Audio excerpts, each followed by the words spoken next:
Thanks for joining us. Guys, must be nothing happening down there. Come check things out. This is our first really working session with the new council after the elections, so I want to welcome Councilman Shuttleworth back and welcome Tom Bridges to the board. And yourself. Thank you. Glad to be back. So Happy New Year, everybody. Hope everybody had a good holiday, and we'll get this thing rolling. Before we start, I'd like to ask Pastor Denny Keach to come up and for the invocation, and we'll remain standing after the invocation for the Pledge of Allegiance. Thank you. Hi, I'm Dan Kett from Curie Memorial Lutheran Church down in Curie Beach. It's great to be here tonight. Thank you for the invitation to be here. Apologize for the last name. That's okay. That's new. I'll be back again sometime. You'll get it right that time. I wanted to actually, as we begin, and certainly beginning a new year here, as we kind of move forward here in Carolina Beach, wanted to share a number of years ago. I got a mug that says on it, "Lead with Vision," and it was always a reminder for me of the importance of keeping in mind, leading with vision and having a vision forward for, the direction that we plan on going in order to impact the lives of people that we meet and the people we're in touch with in very powerful ways and positive ways. And the scripture passage is from Proverbs 3, verse 6. "In all your ways acknowledge him, and he shall direct your paths." And I think a lot about how important it is as we move forward as a council, keeping in mind those people here in our community, those people who come to visit, and keeping that vision forward of what is going to impact everyone here in the most powerful and positive ways. So let us pray. Gracious God, we give you thanks for giving us vision and giving us direction and giving us guidance. Oh God, we pray that you would give guidance to this town council here in this community of Carolina Beach. Guide them as they foresee their vision for the future, in the near future, as well as the long-term future of what's best for this community and all who live here.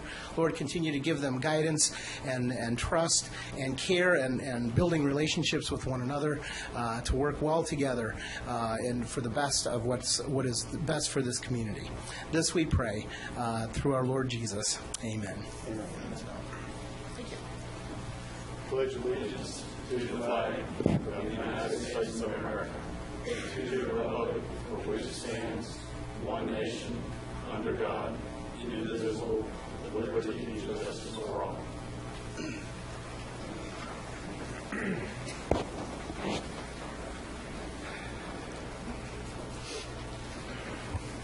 So, not to be remiss, I want to welcome staff back too after the holidays.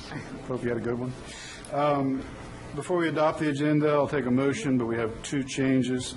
Item 3A, employee recognition, let me see, so we're going to... We have three members that will won't... just be one person. Yeah, we Charles. have three members that won't be here and one that will. All right, and item 8A, the award of the construction contract for the WWTP discharge line will be heard tonight. That's it. Not heard tonight. Will not be heard tonight. Not be heard. Got to learn to read. Okay. Those are the two changes. I'll make a motion to approve the agenda. All in favor? Aye. Wonderful. Next item on the agenda are special presentations. And thank you, Danny, for coming up and doing that. I appreciate it.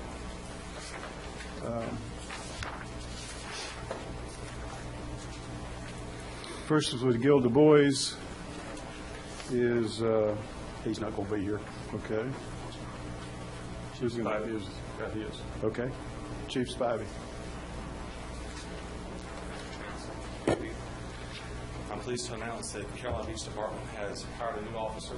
He's been working with us for a few months now on a field training officer program. He's nearing his completion. We haven't had a chance to formally introduce him to the council to the family. This is Officer Charles Elliott. He's from Central New Jersey. He comes from a family where his uncle retired as a law enforcement officer in New Jersey, and they have beach property on the island. That's currently where he's residing, and that's one of the drawing points to this community. So he's going to be a good officer for him. Welcome aboard. Welcome, Officer Elliott.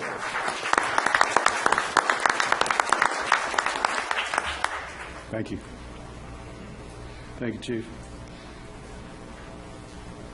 Next item on the agenda is a presentation from Crawl for Pause by Wayne Rouse. Tim Morrison.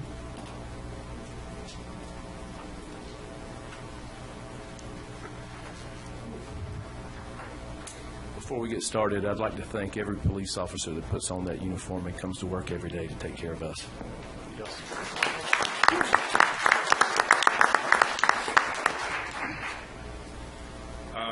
Well, Wayne and I started the crawl about 2013 is when we had the first one, and 2016 will now be our third or fourth crawl that we've had.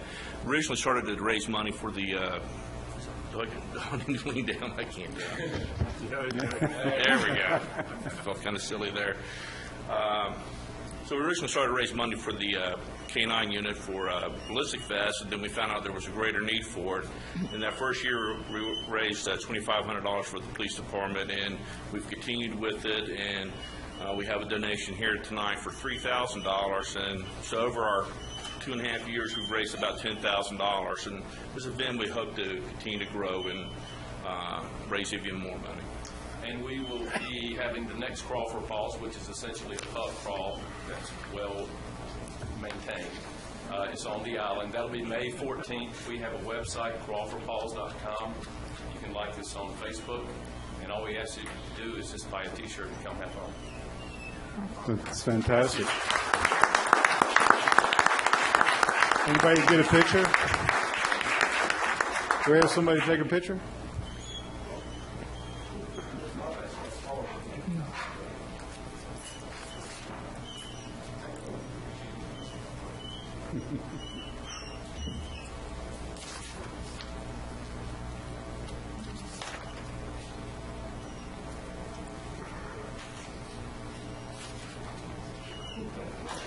Tim, Wayne, thank you.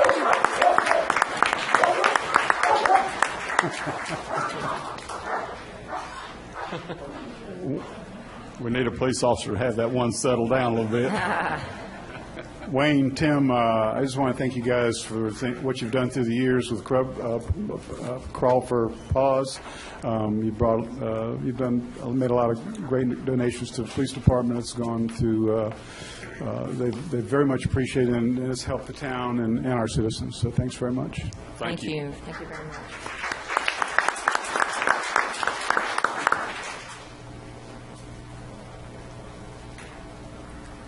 Next item on the agenda is Gil Du Bois with Thank you, Mr. Mayor, Council. I've got Ms. Grace here tonight to talk to you about the Blue Frog. She's going to give you a brief presentation tonight, and then we're going to have a workshop tomorrow. But I'm going to turn it over to Grace. Gil, can you dim the lights just a little bit? Great. Good evening, and thank you for allowing Blue Frog Technology to be here to talk about a solution for the lake and biodredging in situ. Tomorrow we'll be giving a pretty in-depth presentation, and it is open to the city, and it will have our chemical engineer, who is the inventor of the technology, present, so you all are invited to join us and take it into further detail. We go to about Blue Frog Technology and a little bit about what we do. We're different than traditional aeration systems. We're considered a hybrid, high-performance aerator that digests sludge in situ utilizing natural biological processes. We're biodredging the alluvial, which is light, fluffy sludge, and also biodredging that hard, compacted sludge that fills up at the bottom of the lagoon. We're eliminating any sludge buildup. We're increasing the retention time of either a pond, lake, or lagoon system, wastewater lagoon system. We're an energy-efficient aeration. We're operating off of 3-horsepower high-performance Nord motors. We're low operating and maintenance costs. Average cost to maintenance a unit is $25 a year. We're minimizing odors, and how we're doing that, we're mimicking nature by moving water horizontally and capping any odor excursions. We're reducing for wastewater lagoons BOD and TSS levels, And most importantly, we guarantee the results that we provide to municipalities.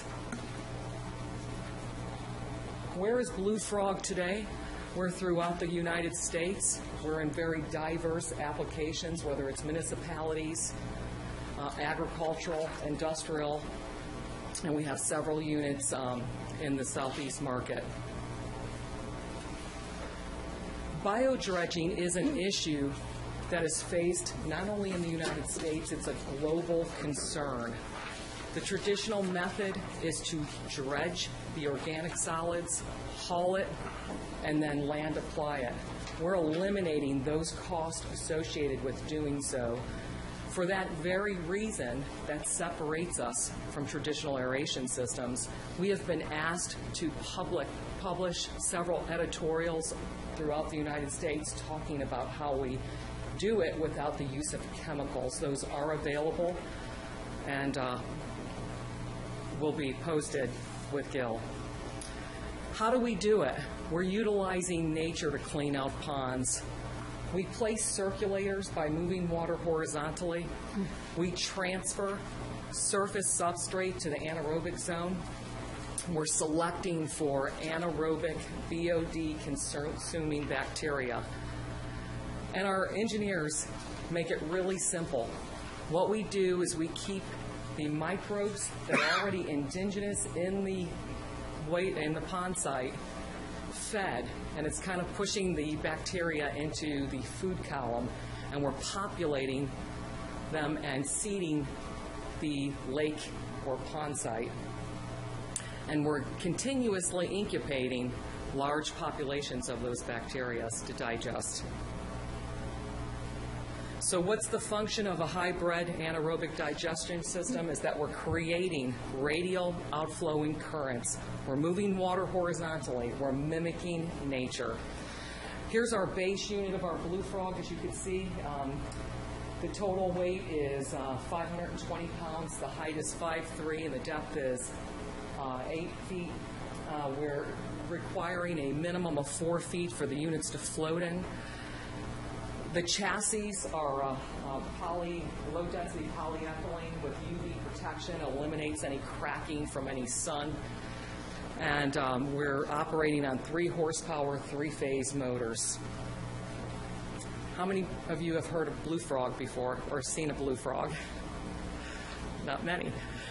A little breakdown of the Blue Frog, we operate in 2 modes. We operate in a mix mode or an aeration mode. So for the first couple months, we're going to operate the units in a turbulent aeration mode, and that's going to actually create the seeding in the lagoons, in the pond site.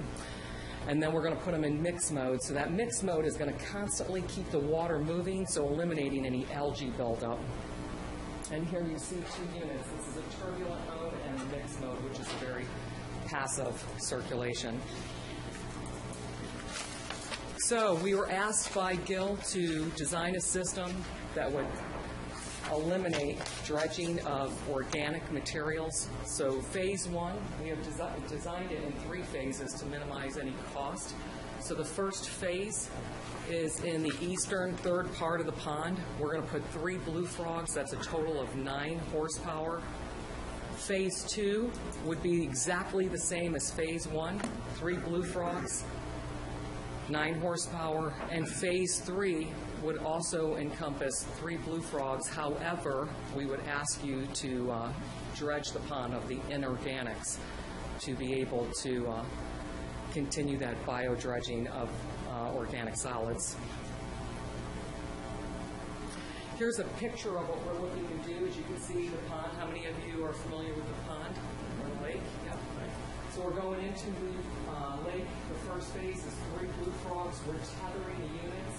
These orange blocks are an anchoring system that we're going to ask the city to place in, and what they are is they're pylons. And that will tie the units down and be very secure in the water, so if you do have high winds, it'll keep it in place. Phase 2 is adding 3 again Blue Frogs tied to the pylon, so you'll be adding 2 pylons there. And as you see, phase 3 is the final phase, and that's closest to the marsh that has been built up. So we will need you to remove some of the marshland and where the odor is being created in that area.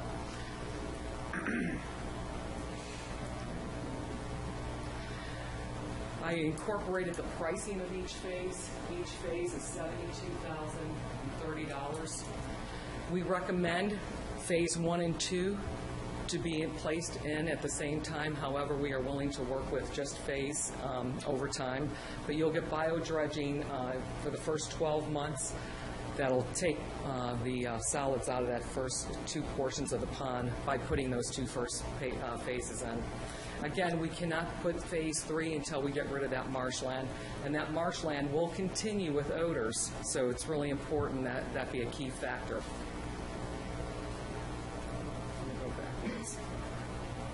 What's involved in the Blue Frog proposal? We cover a 12-month warranty by the manufacturer of the Nord motors. We give a 5-year warranty on the chassis.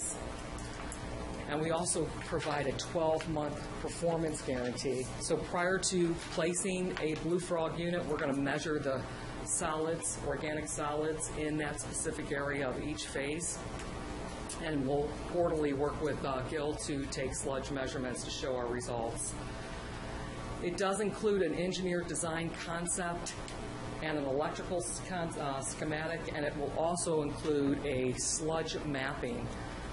We'll also measure the sludge with a weighted disk methodology, so we're measuring the solids and the free water space. We provide on-site training with operation manuals, and we do work with the city for the first year on the maintenance to train. It's very important that we work with the city to train. It's a biological system, so the units do need to run 24/7. And if something does get caught in the motors, that they're being reversed, simple, kick out any trash that may be built up in that piled-on sludge. We'll provide assistance, like I said, in the first maintenance, which is $25 per unit in an oil change. In our proposal, we do provide customized weatherproof boxes that have on-off capabilities, reverse capabilities. If trash does get caught, you're just going to reverse the unit. It will kick out the trash, and any box disconnects. What we ask the city to do, and it will be to remove vegetation if we go in Phase 3. Offload and placement equipment. To place 3 Blue Frogs is 1-day installation. You will provide an installation team and a licensed electrician, and also the cords. The cords are a 12-4. We'll provide the weatherproof, UV protected cord. You'll provide the pylons and the collars for the anchoring system, and any lightning protection we'll ask you. The maintenance is a simple oil change. It's one time a year, and it's using a high density or equivalent high grade synthetic oil. Blue Frog is a proven, documented system. We have references, as I said, across the United States. We've saved cities millions of dollars. Right now, we're opening up several sites that have literally paid $1 million every other year to dredge organic solids. So we want to eliminate that and also provide sustainable options for cities to eliminate that land applying of solids. We're an affordable system. We're easy to install and maintain. We're energy efficient, working on 3 horsepower motors. And most importantly, we're not just selling a system, we're building a partnership that is associated and accompanied with a performance guarantee. Not a lot of technologies out there are saying if we don't do what we say we're going to do, we're going to give your money back. So it's really important that we stand behind our products. If we don't do it, we give a large portion of your money or expenses back to you. I'm going to invite Gil up right now so we can refresh you for tomorrow's meeting. Thank you, Grace. Council, like I said, you asked for a couple options. We have brought this to you. It's your request. We're going to actually open the council chambers up tomorrow morning at 9 o'clock, and at 9:30 she will start her in-depth presentation. Probably going to be about an hour in length. But anybody, public, anybody, please come. Like I said, if you got any questions, any concerns, we'll be glad to handle those and address those. And then hopefully, if you got any comments, questions you want us to address those at any future workshops or at the retreat, you can tell us what you're looking for. We will try to get that answered for you and get it back to you. Thank you very much for the time to present a solution. Thank you. Grace, could you stay up for a minute? Sure. And Gil and council? Yeah, I've got a question. In the event we have to pump the lake down, how do we secure these blue frogs? I mean, is it okay If you had if to pump the lake down, and we got these concrete stabilizers, more or less like the morning buoys already in place for stabilization, they would just settle down and you have to basically cut the electricity off. Okay. But what I will say, if you have to pump the lake down, it will alter this design slightly. We'll add stainless steel legs to the units, so it'll alter the price a so little it bit. sits up straight? Yes. Okay. Thank you. I have a question. You are talking about over a three-phase 9, and Yes. they're 8 foot across. The units The are size. Yes. And what about the anchors? Are they something that are seen above ground as well? They are. They're pylons. Yes. They're So- kind so- of like boat anchors. So you'll see 3 more anchors above the ground in addition to the 3. Per Blue Frog, there's an anchor that goes with it. Actually, yes. The anchor between 2 pylons. These are the pylons, so we'll tether them to the pylons that you would install. So you're going to have 3 in this first phase, 2 in the second phase, and then 2 into the last phase. Yes. And I think what the Mayor Pro Tem's asking is, will you see the pylons above the Yes. water? Yes, you will. Will you see the tether lines? And another question, yeah, and the tether line. And the other question is the noise. What kind of noise does it generate? You won't even, in fact, most of our facilities that we have don't even realize the units are running. And does it run all day, or does it run? 24/7, yes. The way he has the anchoring system, and we'll review it in further detail tomorrow, is you will not see the anchor lines because the water's going to be high, so the boats, because you don't want to inhibit any of the boaters out there. So the engineer's going to explain that a little bit in further detail tomorrow. So it's going to go up and down. They're actually, so the water level, as you adjust that water, they'll flow. I have a question. Yes? The lake is 2 feet deep. That unit has 57 inches it's got to go 4 down. feet float depth, but Basically, that lake is 2 foot deep in some places that lake is 17, 18 feet deep where the extraction hours flow from. Okay. And that lake profile also has underground springs and other places that are deep. And one reason it's 2 foot deep, the river lake was 7, 8 feet deep. So Okay. here, it's filled in with sedimentation, sludge, Right. runoff, whatever. So what the whole purpose is taking these organics that's there and they're basically dissolving those or eliminating those. At that time, we feel like we can get it down to we only have 2 foot of potential sand left on us. So if we had to dredge it, we'd have to dredge that 2 foot of sand rather than having to move 5 foot high. So is it going to actually increase the capacity of the yes, lake absolutely. for storm runoff? Yes. It'll increase the capacity because you're digesting the sludge. Right. But with all those objects in that lake, it's not that big of a lake. It's going to really change the topography and the how it looks. Well, Those are big units. they are big units. I mean, 8 feet, that's a lot. That's like several boats that are going to just sit there. As I talked to Gil, there's ways to decorate the units. So a solution is, and we've worked with, in their early days, they worked with a fish farm in Idaho, and they developed a plastic covering for Blue Frog that looked like rocks, like natural rocks. So there's many ways that you could decorate the units. But they're really, it's really beautiful, actually. But that'll be an extra cost. It's an extra cost. Yeah. And I'm interested in what, I know what the cost of the units, but then there's things that we have to provide, and I'd like to know the cost of all that, because that's going to make a... And do you know what kind of electricity it generates, or pulls, or? Average Sounds cost like a for lot. Blue Frog, if you're estimating 8 cents per kilowatt hour, you're about $1,400. It's a 220 three-phase wiring system we're talking about. we do have current transformers in that area that can be utilized on the top. But again, this is kind of the forefront of it. We still got some research and stuff to do, like Grace said. And I'm sorry, I know you're going to answer all these questions tomorrow in your Sure. in your No presentation. problem. I appreciate you asking the questions. Well, I was unaware of the meeting tomorrow, so you might get more Me questions too. than I think you Right, normally right, would right. have. But Steve? Yeah, I'm not going to be able to make that meeting tomorrow. I wasn't aware of it either. And that's okay because I think Gil's on the right track as far as bringing some different options. What we tasked operations to do is come back with some options. One of our options is just to dredge the lake. Another is to come up with a system like this or a hybrid between the two and some long-term maintenance. I share some of the concerns on the heights and the visual impairment that it might incur, but primarily when you're talking about this on a lagoon-type treatment, it's for a wastewater treatment, a sludge from a sewer treatment plant. Primarily, that's where they're used.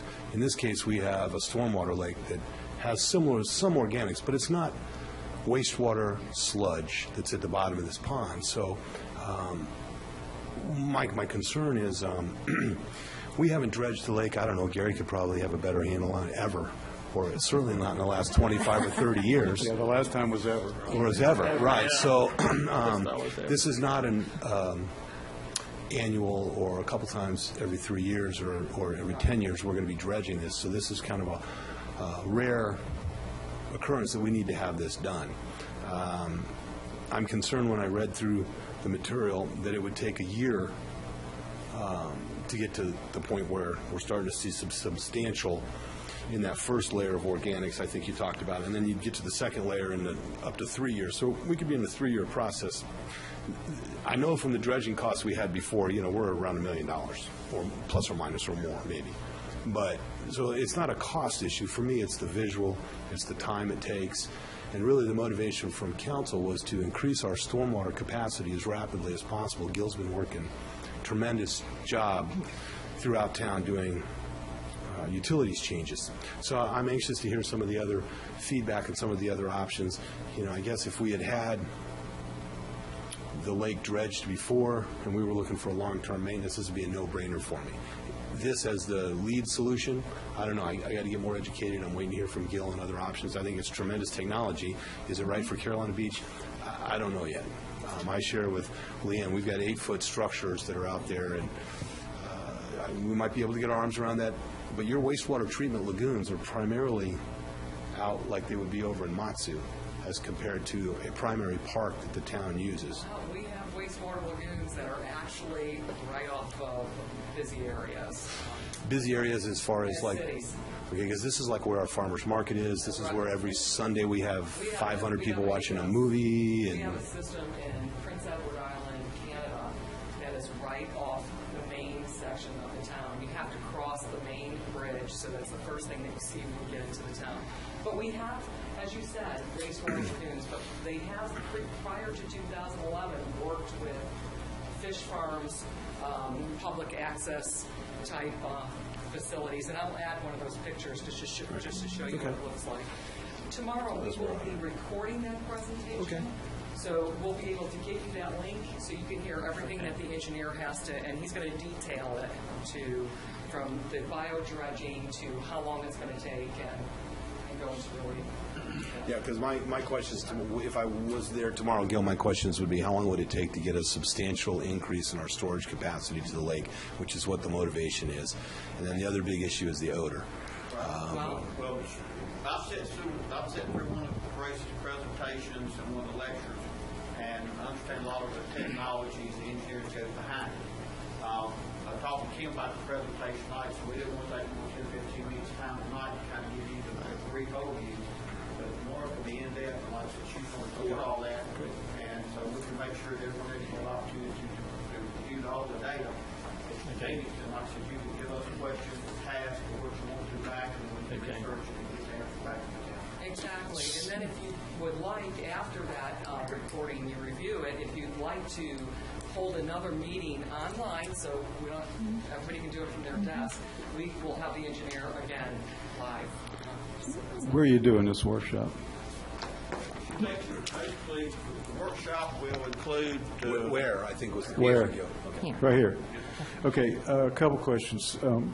we talked about the cost, but do you have a grasp on what the estimated cost to the town is on our side? Pylons? Not at this time because the engineer has not given me the size of those components, and that's something that we'll talk about tomorrow to design, and then we'll have to get the engineer. But it'd be a whole lot similar to the morning breweries that we actually put out, that kind of a structure.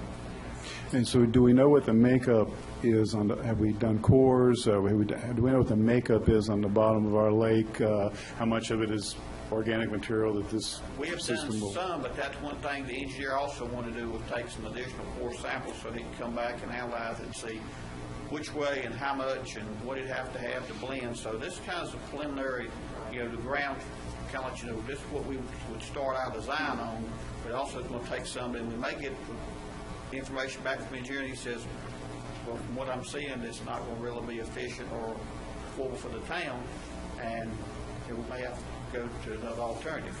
Have we located any clients that have a situation very similar to ours, or is it mostly wastewater treatment? I'm not worried about proximity to the main highway. I'm more worried about the composition of the organics on the bottom of our lake and Prior things like to that. 2011, they did have public parks or recreation type lakes systems, but the majority of our business has been with municipal waste.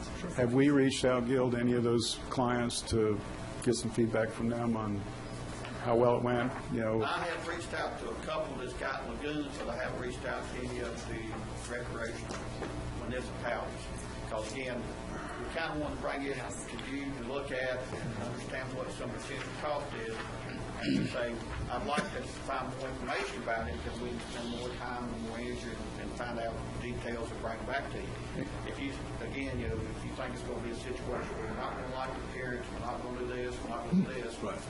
So thank you very much. We're buying these, right? Is that okay?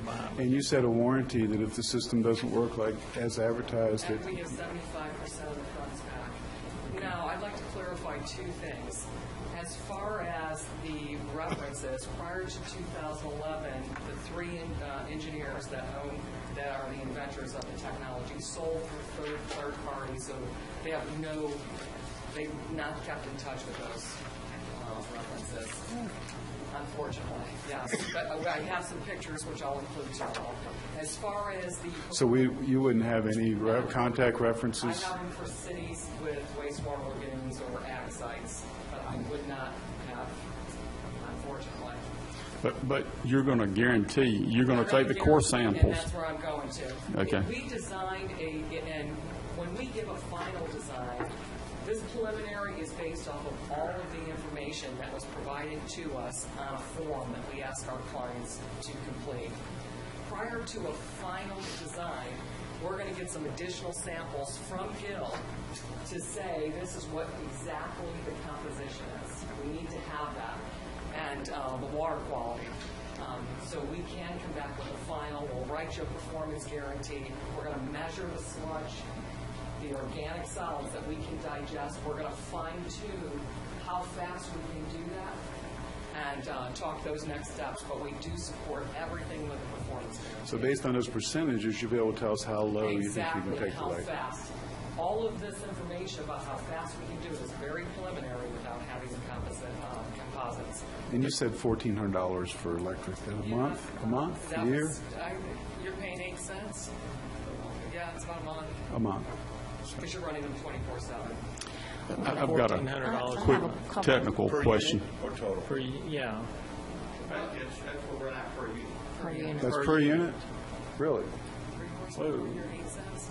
Is my Well, you know what, that's part of what Gil, I'm sure, Michael, you guys will come up with a package. And what I'll That's do is- $450,000 over No. 3 years. What I'm going to do is I'll add a whole recap on the electrical. Let me go back. I have a calculator that'll calculate exactly what you're going to pay. I've got a couple of points of interest here I that have 14. one would be, by doing this ahead of dredging, how much would we reduce our spoil area in size?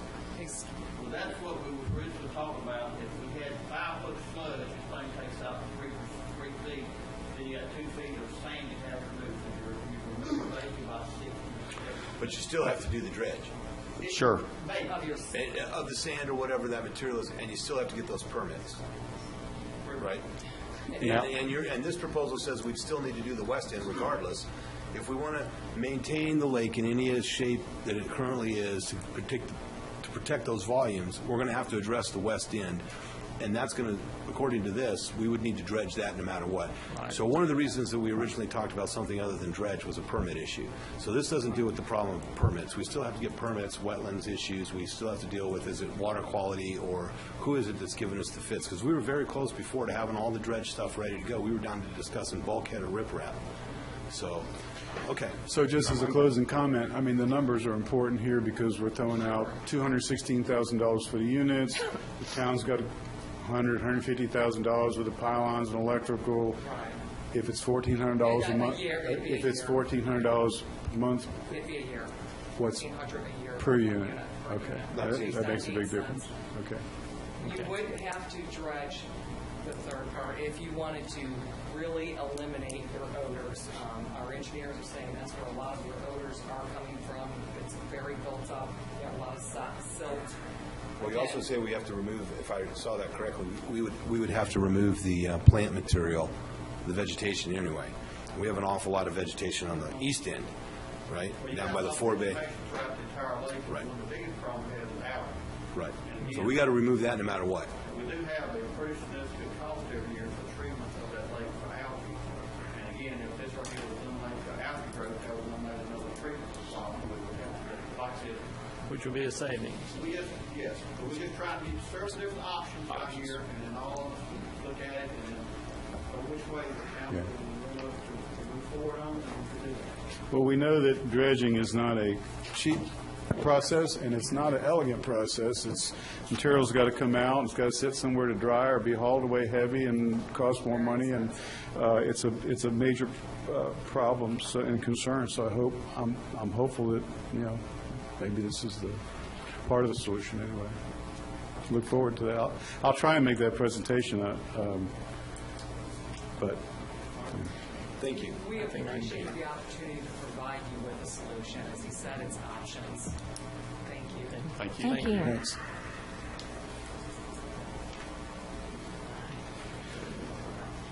Next item on the agenda is update on our events. That would be Miss Brenda.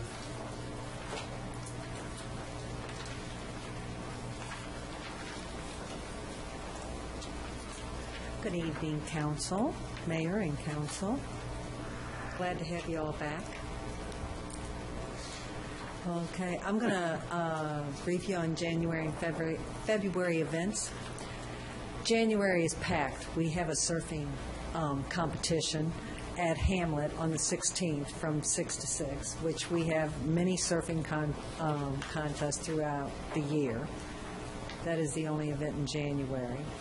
February approved events are the Polar Plunge on Saturday, the 13th, at the gazebo. This year they will be having a 5K race and a 1-mile fun run. The event starts at 11, and hopefully they will have it done by 5. The plunge itself is at 3, but the 5K starts at 1:30 and the 1-mile run. And then they have the costume contest, and, the lineup for the plunge is at 3, and then the plunge itself is at 3:05. And after that, they are going to have a party after party at Lazy Pirate. Last year, the plunge was down in Curry Beach, and they have so graciously brought it back to Carolina Beach. So we are excited about that. This year, because of construction and different things, the reason you have new maps for the 5K is because they're changing the route of the 5K somewhat due to the construction on the streets to make it an easier run. Everybody has, as far as the event committee, has signed off on it. I have shown it to Gil, and Gil has signed off of it. They are avoiding all of the major areas that construction will be. And then they have the 1-mile fun run. and the same. They are avoiding areas that are having construction, and they will start and end at the gazebo. So it makes it, they will be crossing Lake Park this year. Brenda, isn't it customary for the mayor to plunge? It is, it is. And he did plunge a couple years ago. And I think it's I met that customary in a qualification. Speedo. I'm not sure, but those are the words I got. When the mayor can't Yeah. be there. I'm just checking. When the mayor can't be there, the mayor pro tem. She might do the 5K, but she may die. Brenda, Gil, Michael, whoever it is, I guess we're communicating with Tiffany, Trey? Yes. I understand they're having their event at the gazebo stage instead of doing the tent this year. So all that, everybody's coordinating on what's available down there, what's closed, and et cetera, et cetera. Great. Yes. Yes, absolutely. We are all aware. Is that it? Any other questions about the polar plunge? Okay. Butch Robinson is here. He has done the half marathon in the past, and he would like to brief you. This was a new item, so they asked me to be part of my briefing. And he needs to just do a really short briefing on asking permission to bring a full marathon down to Carolina Beach and having Carolina Beach part of the route. Butch?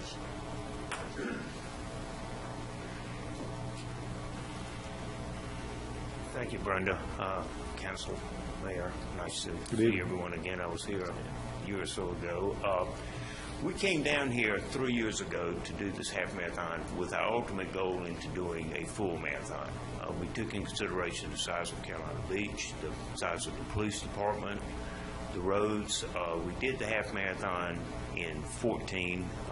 15 race got caught with the hurricane, so we did not do it then. But this year, what we're wanting to do is increase it to a marathon. Basically, we're going to do a half marathon, and the marathon course will start on Clareton next to the school and go out to Dow, go Dow down to Carolina Beach Road, cross the bridge, and then we'll do a loop over on the other side of the bridge. I've been dealing with Sergeant Troy Pope. He's the Highway Patrol officer in charge of this area. He was hoping actually to be here tonight. We will only close one lane of the bridge, and then they'll come back into Dow and then do the half marathon course. The time will start at 7:30 a.m. Most of the runners will be finished by about 11:30. They'll be very spread out, as you can well imagine. We will notify residents and businesses and churches. I'll personally visit the churches and hand them the information that will be going on. We'll have electronic notification boards placed along 421. Then we have a company we deal with that will mail the residents, and I will get with Brenda and the police chief and Ed on notifying which residents need to be notified via a postcard. We will send them, telling them what roads will be impacted, how they can traverse. We will not be closing those roads. Most of the run will take place on Dow, but we do go through a couple of neighborhood streets, and we will notify those people. We will have volunteers. They will be able to get in and out of their homes during that time. And they'll have my contact information in case they have any questions about it. We met with the events committee a month or so ago and went over this plan with them. Is there a proposed date? Pardon? Is there a It's proposed? October 16th. It's a Sunday morning. And that's why we'll be notifying the churches. Cities that we do events in, especially longer events, impact a lot of those cities. Here, it's really different because Dow is a perimeter street with a detour street that can get down to the fort, and so in Curry Beach. So it will not shut down that traffic. That road does not, as you well know, you know this better than I do, Dow does not have anything on the other side other than the state park, and we are utilizing the state park again. So. What's the route? Explain that route to me again. Yes, and I will have a map on it. But basically, it starts on Clarendon, next to the school, goes up to Dow. It goes down the half marathon, then will turn on State Park Road and go Old Dow, back under the bridge and make a loop, and then come back and go into the park, go Dow, down to Curry Beach. It will come Settlers, Mackerel, back over to Ocean, Ocean back up to Dow, and then back into the finish. The marathon will run that same part of the course, but that will be the second part. The first part will cross the bridge. We're only closing one lane, so So you go over the bridge, how far on the other side River. of the bridge? How far up River Road do you go there? We go River. Once we get on River, we make a loop around and come back up towards the Cape Boulevard. Right, okay. Back up in that area. We will, once again, be heavily volunteered in that area. Those residents will be notified through that mailer. So they do half of it first off the island, and then they finish the second half on Yes, sir. And they should be back over by about 9:30. But we're keeping 3 lanes of the bridge open, and so we will not be stopping traffic on the bridge at all. And we really think that this can turn out to be a very big event for us. The timing is excellent. October's a fantastic. Any idea how many runners you would expect? You know, I'm scared. I know how many I'd like. I'd be scared to give you some number and then not reach this number that we're sort of shooting for. But with the course being basically flat other than the bridge, I think this race could be as big as the one at Wrightsville Beach, which gets 3,500 to 4,000 runners. It probably won't be that big this year, but I could see in the next year or two. And we want this to be an annual event that just keeps perpetuating itself each year. It's a good time of the year to do it. Appreciate you planning it in advance. Appreciate you allowing us to come in. I assume you guys were talking to NCDOT about the bridge closing and got all that Yeah, squared we're dealing away. with NCDOT about Dow, the Highway Patrol. Chief Spivey is critical for us. He did an absolutely excellent job with the first one we did. I mean, we sat down after it was over, and I said, I saw no problems. And he said he didn't either. And so, Thanks very much for Great. bringing us to Carolina Beach and thinking about us. yeah, Thank very you. much. Be in touch in the future. Appreciate it. Good to see you. They're right by my house. Sir, is that an approval? Did you ask for an approval? Do you need a vote? Yes, please. Is there a motion? I make the motion that we approve the marathon for October the 16th, 2016. Motion on the floor, all in favor? Aye. There you go. Thank you. Project update by Gil Du Bois. Thank you, Brenda. Mr. Mayor, Council, I just want to give you a brief update on the construction projects. We finally got the twin 36 lines under Cape Fear assembled and put together. We are still working on a private issue that attaches to that we've got 2 out of 3 solutions right now. And the team's currently working up toward 8th Street, and we're going to start lining next week the pipe on the sewer from 8th Street to Dow and down to the next block, Manor 103, which will eliminate any kind of obstructions or problems for the fire department.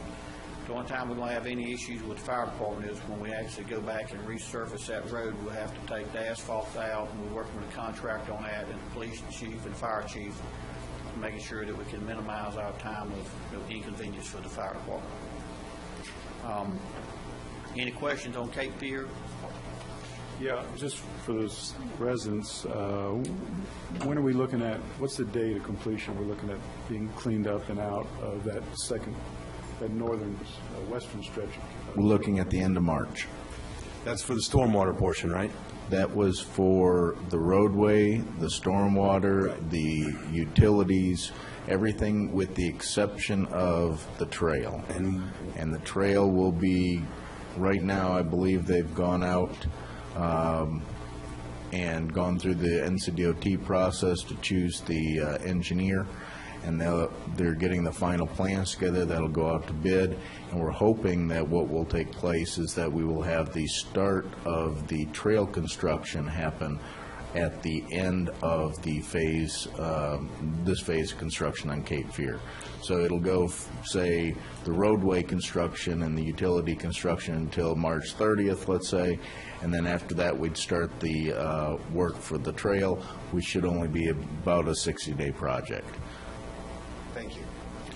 Okay, Thank you. So we slipped about a month on that. Just about a month, yes, sir. At the boardwalk, we're making a lot of progress. If any of you been down, we've made pretty substantial progress in the last 69 days.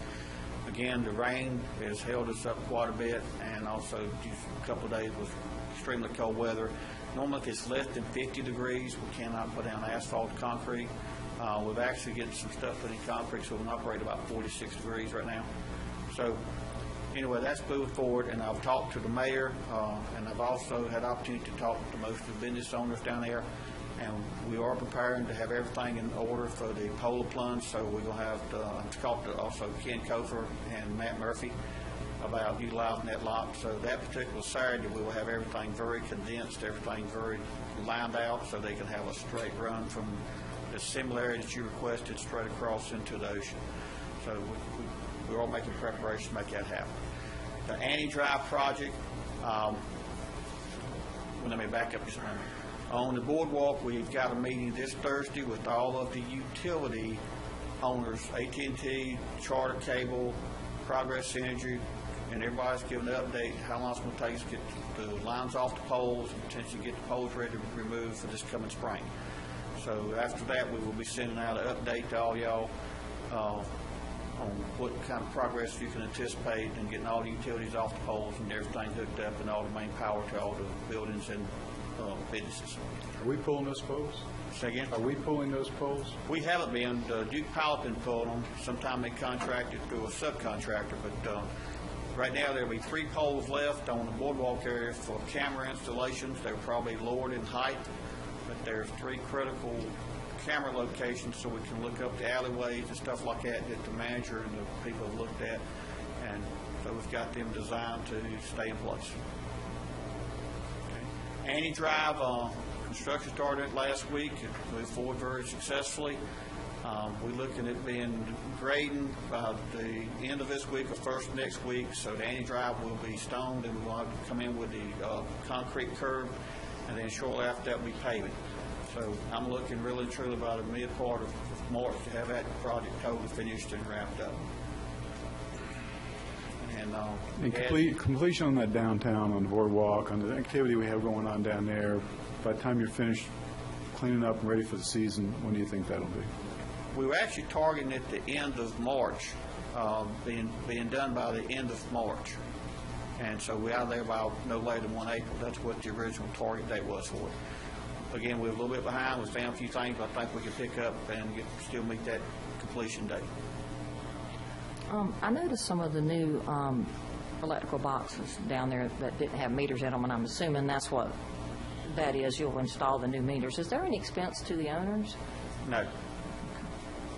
Matter of fact, we talked about it, and since the electricity was already hooked up and a lot of the boxes would be retrofitted, we've actually got all that put in as part of the project price. And Mr. Primer, you want to kind of address that? Basically because it was the best interest of the town to go and redo the infrastructure down there and to put the lines underground for safety purposes and fire. We thought that it would be somewhat unfair to burden the property owners with having to have a connection fee when we were basically forcing the issue. So we'll be paying for the connection fee and the new meter and the box and everything. That's all embedded in the project that you've approved in the past. The one thing that we do is when we get ready to do a power change out, we require that there be somebody that either rents or owns that building physically there, because if they've got compressors or freezers or anything like that running, we take that power off. We want to make sure they put back on one at a time, online. And Billy Easton is basically, we've actually handed out individual contacts. We make sure we got the individual there that owns that business or operates that business, and we've had great success with that so far. And anyway, we've got a couple other projects coming up. the wastewater treatment plant discharge pipe project we put out for bid came in higher than what we anticipated, and we're not going to be able to meet the deadlines for the state requirement for the endangered species in the sand, so we've had to reschedule that project.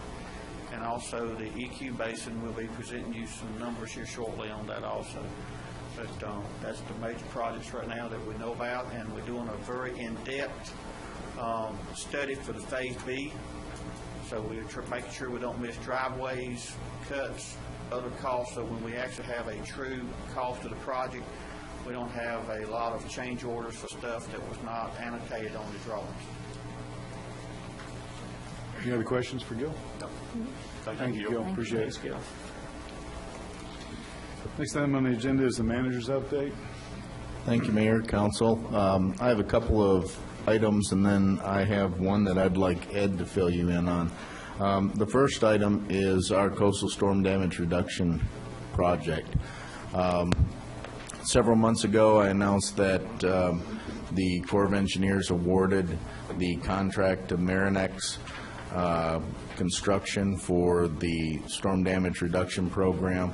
Their intent was to be able to get started soon after the window opening, which it was at November 16th. That did not happen. They were stalled in Morehead City for approximately a month. And then when they did get down here, they ran into the holiday season where they weren't able to go and staff enough people to go and start the dredging. I was down there and talked with several of the staff down there and talked to the Corps of Engineers. They're expecting to see some sand movement this week yet. They had the dredge plant actually moved into place, I believe it was yesterday. And given that the weather has been pretty good and the seas have been calm, they should be able to attach that and start pumping sand pretty soon. They'll be going from Ocean Boulevard south through Curry Beach and then coming back up to Freeman Park and starting at the inlet and starting to put out sand at approximately the pier and going south to just about the boardwalk. I have authorized them to pre-position piping down on Freeman Park to make sure that if they run into issues out in the ocean where the seas are too rough and they aren't able to go and dredge out in the ocean, that they can move the dredge plant to the inlet and start the other portion of the project during the downtimes. So right now they are anticipating that they will still meet their deadline, which is March 30th, to have everything completed for the dredge operations. March 30th to have Carolina Beach finished? Yes. Well, Michael, when we were at that meeting with the Corps and Marinex at their Corps office, they said they were allotted 60 days for Curie Beach. They thought it would take 45, but I think they allotted 60. And then they allotted 60 days for Carolina Beach. Although they thought it would take 45, they allotted 60. They've yet to move sand on Curie Beach, so if they started tomorrow, they're going to be mid-January to mid-February to mid-March. That doesn't leave them 2 weeks to finish Carolina Beach. I mean, realistically, at what point do we start asking Layton or who to look at our window with the turtle issues? Again, we're going to be, I was just looking at my calendar, Easter's the last weekend in March. We ran into that the last dredge cycles. It just impacts us, and when Easter's here, all sorts of stuff starts to happen. So I'm getting a little nervous that they're not going to make that window. They already are 60 days past where they said they'd be. They assured us when we met with them, and it's not your issue. I'm just saying, we met with them. They knew it was the holidays. And I've been communicating with them the entire length of the project so far. Their response to that, when I've pressed them on, do you really think you can get this done in the time frame, is that they aren't going to pay the fees or fines to go over it. So yes, they will bring in the manpower necessary to do the job. At this point, because they haven't started moving sand, they aren't really able to gauge how well they're going to be able to go and move sand. in this area. This contractor hasn't performed our beach nourishment in previous years. So once they get that, they'll have a better idea of whether or not they'll be hitting the mark or whether they're going to bring in additional crews. Just as an FYI for everyone in council, I don't know if you remember, they're doing the Curie Beach for the first time. They're out in the Borrow Pit off the North End Pier, out a couple, 3 miles, and they're going to run a pipe all the way to Curie, which they've never done before. They haven't done, well, these guys haven't done it, and the previous vendor hadn't done it. That's a long way to run a pipe. So Michael, the reason I'm bringing this up is at some point we hit the window for the turtle nesting season and we have to get permission, or we have to help them attain permission to extend it. And if we wait until the last minute, it makes for a stressful life. And I know you've been going, I saw where, you've been dealing with the stress, and I think that's great. So I've already head that off a little. Thank Just want to head that off a little, Michael. Thank you. I've already. I'm trying to take a new approach here, okay? I've already broached that subject with the Corps of Engineers and when they think the drop dead date is before we have to really start pushing for the extension. They're very interested in seeing the sand start to move and be able to get those timelines in before they do that. So I will keep you abreast, and I will keep hammering on the Corps to try and push the project along. I just got an update. Apparently, pumping started today, according to our Island Gazette. Excellent. Right, so we got 60 days. See, I didn't leave the office, so I couldn't go check. That's we got great. 60 days there and 60 days up here. It puts us in the middle of May. Just so you know, 120 days, we're in the middle of May. What's that turtle window? I think it starts Easter. We start patrolling in Our problem May begins 1st. at Easter. Yeah, we don't go As far as Yeah, tourism. but we have a window. It is a state and federal authorized window that we have to meet. Right. And I believe we can't go past April, mid-April, something like that. That's why they set the March. So They set it at March, so they'd have a little bit of grace period. So I will definitely keep on it and keep you abreast of any issues that come up. In the past, if they've had to run a fairly lengthy pipeline, they can put an intermediate pump in there and actually push. They could do that on ground, but this is going to be in the ocean, 3 miles of ocean dredge. Right, well, now, if they run the pipeline on the beach and then run it down, they could do They're it. running it from the boat clear down to Curie Beach underwater. Okay, that's a long pipe. Must be a powerful dredge. I saw it coming up the waterway. It was an amazing sight to see that. I have seen, they've got the stockpile of pipe on the north end. Yes, I was sir. up there the weekend. There's plenty of pipe up there They- for us, but this is not coming on shore. It's from the ocean, 3 miles over to Curie Beach. Not exactly. It goes straight out to our ocean access, and that's where the piping starts. So it is from the Borrow Pit to Ocean Boulevard. Right. Underwater. Right. Then from there, all the way down the length of the beach. Right. It hadn't come up out of the ocean at least a couple of days ago, so maybe they've started now. From the Borrow Pit to Ocean's, what is that? It's a holler. It's a holler. For a piece.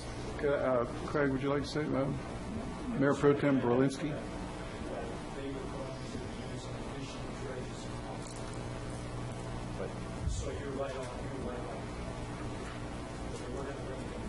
Right. Okay. Good news is you're getting sand. That's the good news. We're getting sand. Thank you, Michael. Yes, sir. Right. The other item that I wanted to update you on is our multipurpose room and our EOC planning.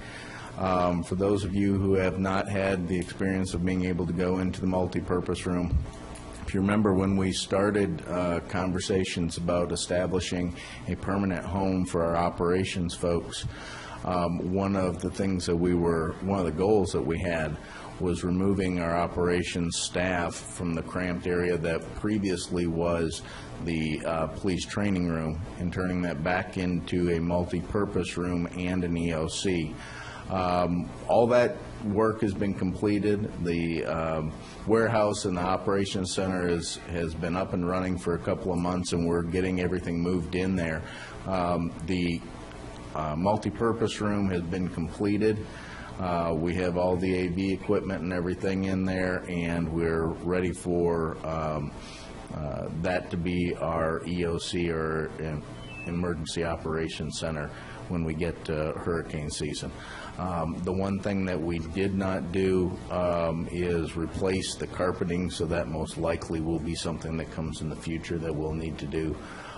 But the room has been very well used so far. We've had several chamber meetings, MAC meetings, and we have several police department training activities being planned for the facility. Room looks great. Appreciate it. The last item is site plan revision update, and I wanted Ed to do that one since he's the most breath on that. Thanks, Mike. Mayor, Council, over the last few years, we've hit a number of issues with finding infrastructure underground that we did not know was there on private and public property.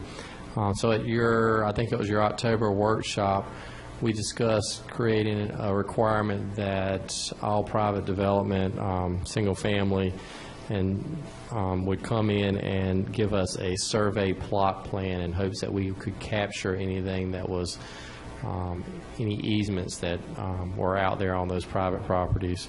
You asked us to go back and look, roll up our sleeves, see if we couldn't find another option that wouldn't add on additional costs to the developer or property owner.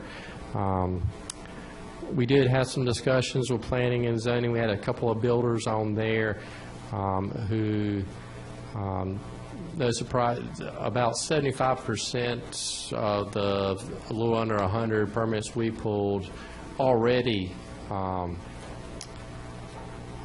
do a plot plan survey. So the two builders we have on planning and zoning, they're in that 75%, so they were okay with us moving forward with the required survey, which would create 3 required surveys of a plot plan, a foundation, and an as-built.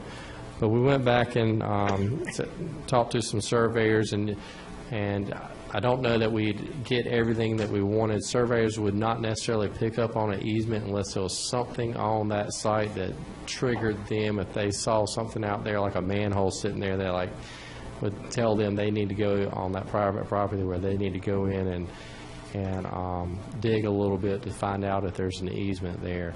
Another thing we talked about is doing a title search, but in a lot of these issues that we're having, title search would be expensive and it wouldn't be helpful in a lot of these situations because there's no easement. So there's nothing there for them to find. What we'd like to do is we already have 3 folks that go out and look at those lots, and we'd like to just put a little more emphasis when they go out and have them go out together. And those 3 folks we do a zoning review, and we look at it based on some criteria for the Army Corps as well through zoning. We do a stormwater review, and we do a water and sewer review. That's typically done by Jeremy, Brian Stanberry, and Mark Fowler. So we like to coordinate those 3 folks or their alternates when they're going out to go out at the same time and specifically look for those types of things and see if we can't just roll our sleeves up and resolve this issue without adding that survey requirement. How many permits did we pull last year? Residential ballpark. A little over 400. I know we had, I think, 85 new homes. So we would have 85 that these would apply to, or would they? It wouldn't be all 400. No, that's including all your right. All your repairs and right. So yeah, we've been for the last 4 or 5 years we've been averaging 80, 90 units. Single family, new residential construction. Now there might be some garages or something you might have to check for easements or additions and things like that. So, is it realistic for staff to handle the 3 of them, to coordinate 3 guys 100 more times a year? 10 times a month? They're currently doing individual reviews, and many times they're going out individually. So really all we're doing is coordinating 3 employees at the same time to go out and use all of their collective brain power to determine whether or not we have issues on the site that we need to resolve. So yes, we believe that we have the manpower that we need to be able to do it. Okay. Yeah, they all 3 put eyes on now, so we just coordinate them to go out together. Thank you, Ed. Yes, sir. Are you done, Michael? Yes, sir. What's the status on, are we going to have the ops centers fully operational, up and running? Are we going to have a ribbon cutting or anything like that? We're currently moving all of our inventory that we can from Bridge Barrier Road into the warehouse. Honestly, when you move a facility like that, it looks a mess. So we were hoping to go and wait until we got everything in order and then had a ribbon cutting and a ceremony. Okay, great. Mr. Mayor, I had a couple for the manager, and I'd ask him ahead of time, so hopefully he'll be able to give us a short update on the Harris Teeter and also on the arcade building fire process, on where those folks are at on getting something done to either shield the look down there or get them permits, get them going, because we're 18 months into something, and we need to put some pressure on the owners down there to dress that site up as the season comes along and Gil gets his guys out of there. So those are the two. Right now, the Harris Teeter, I think we had given you an update a month or so ago about the fact that the Harris Teeter had to go back and work with NCDOT on their entryway again. From what we understand, they have finished that process, and we expect to have new plans in from Harris Teeter. They're expecting by the end of the week. We will go through TRC review, our internal review, next week.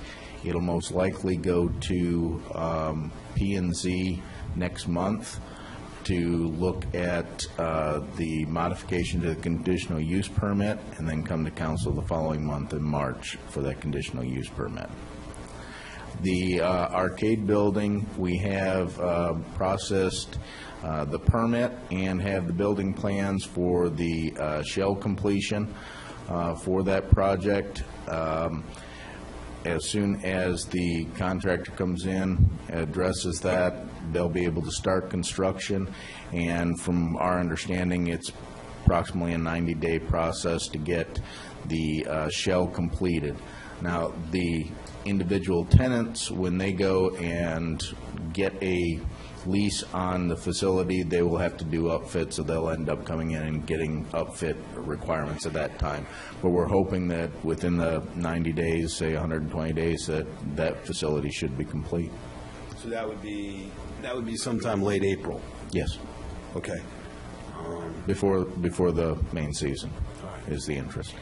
And are we doing anything to help the contractor or the owners understand some kind of shielding or some kind of aesthetic screening down there? I understand it's a construction site, but it's wide open, and I know they're going to be removing additional walls, or I understand they might be removing additional walls and whatnot, but at some point, it's still kind of an open, I don't want to say eyesore, but it's kind of an open eyesore. We'll be working with the contractor to try and make sure that there is safety and security concerns around that area as the construction goes on, whether that is taking down a wall or... And I'm sure you guys will handle the safety and security issues. I'm more concerned about the aesthetic issues, and I know it's aesthetic, and I know we really don't have an ordinance in place, but encouragement that we could give the property owners to do something that makes it less obtrusive, as we start to see people visit the boardwalk and our new sidewalks and everything. It's just what we can do to help them. As you said, we don't have an ordinance that requires any specific type of screening,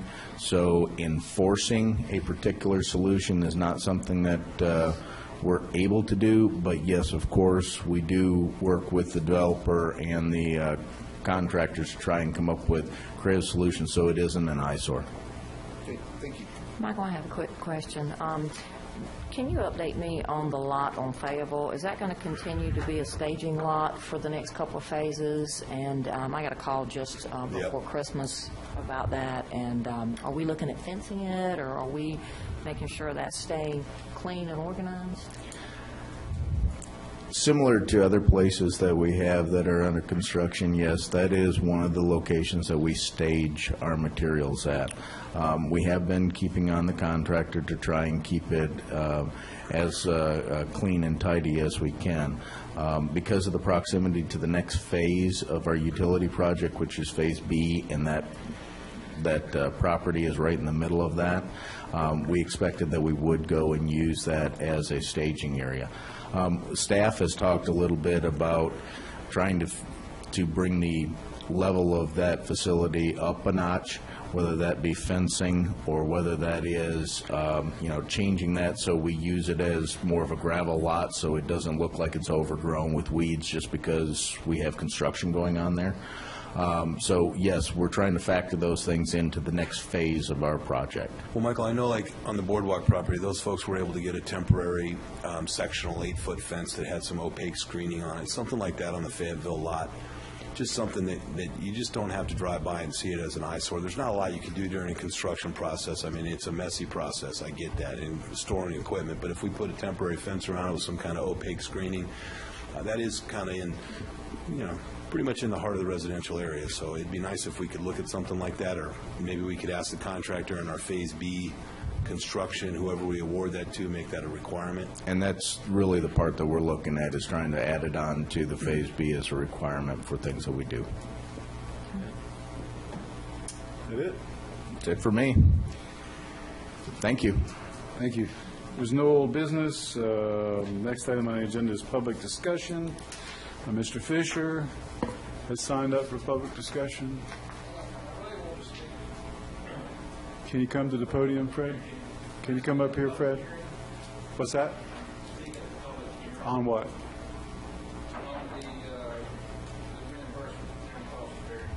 Sure, yeah. Just hold till then? Okay, all right, no problem.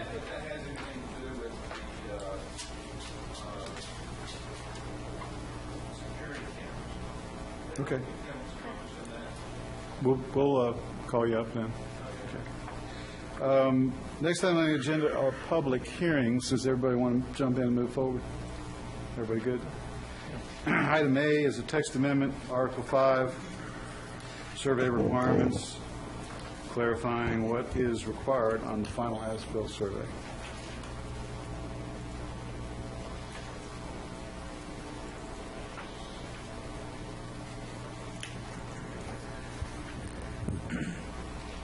Mayor, Council, good evening. In 1997, the town started to require final on the when a building was final, to require a survey to show all the improvements being done and completed. And what we're asking to tonight is just to clarify those improvements to be made to show up on that final survey. That's already a requirement. To capture things like HVAC equipment, driveways, parking, any easements,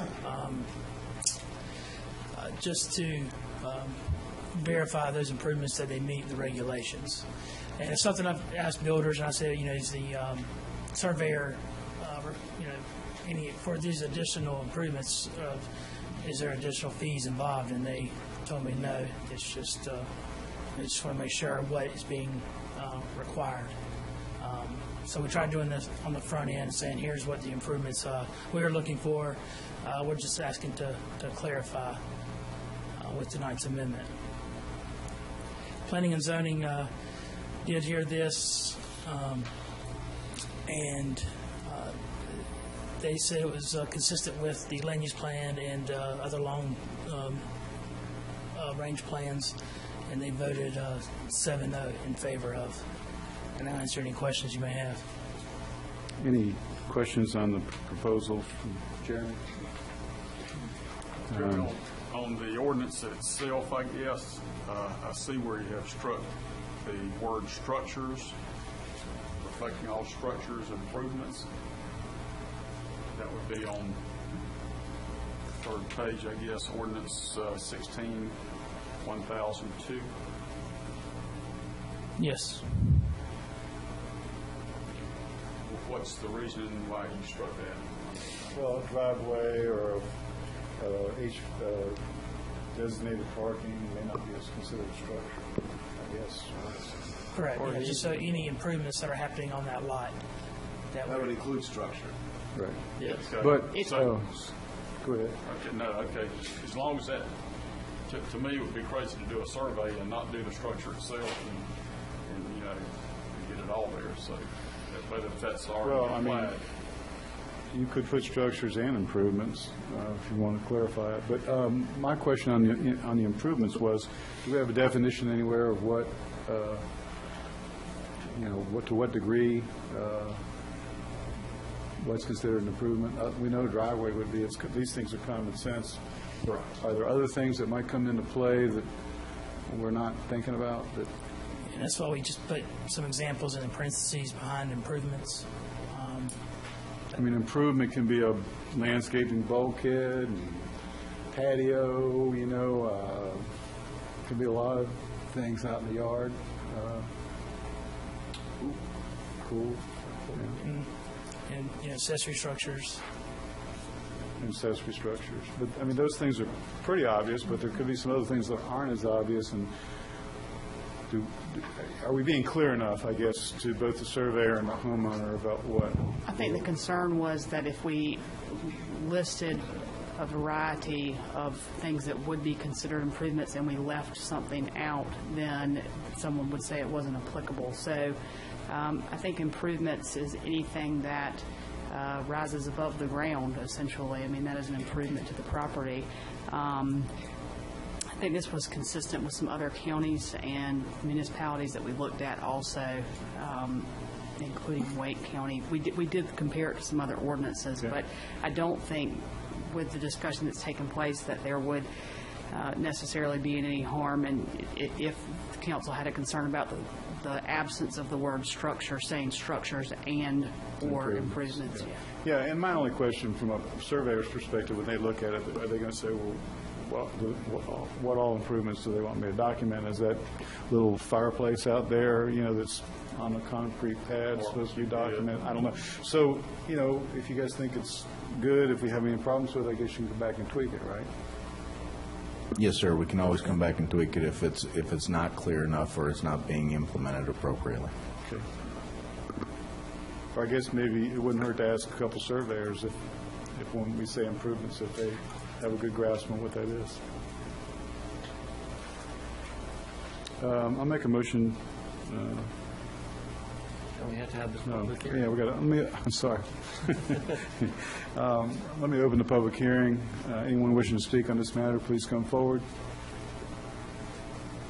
I'll close the public hearing, and I'll make a motion to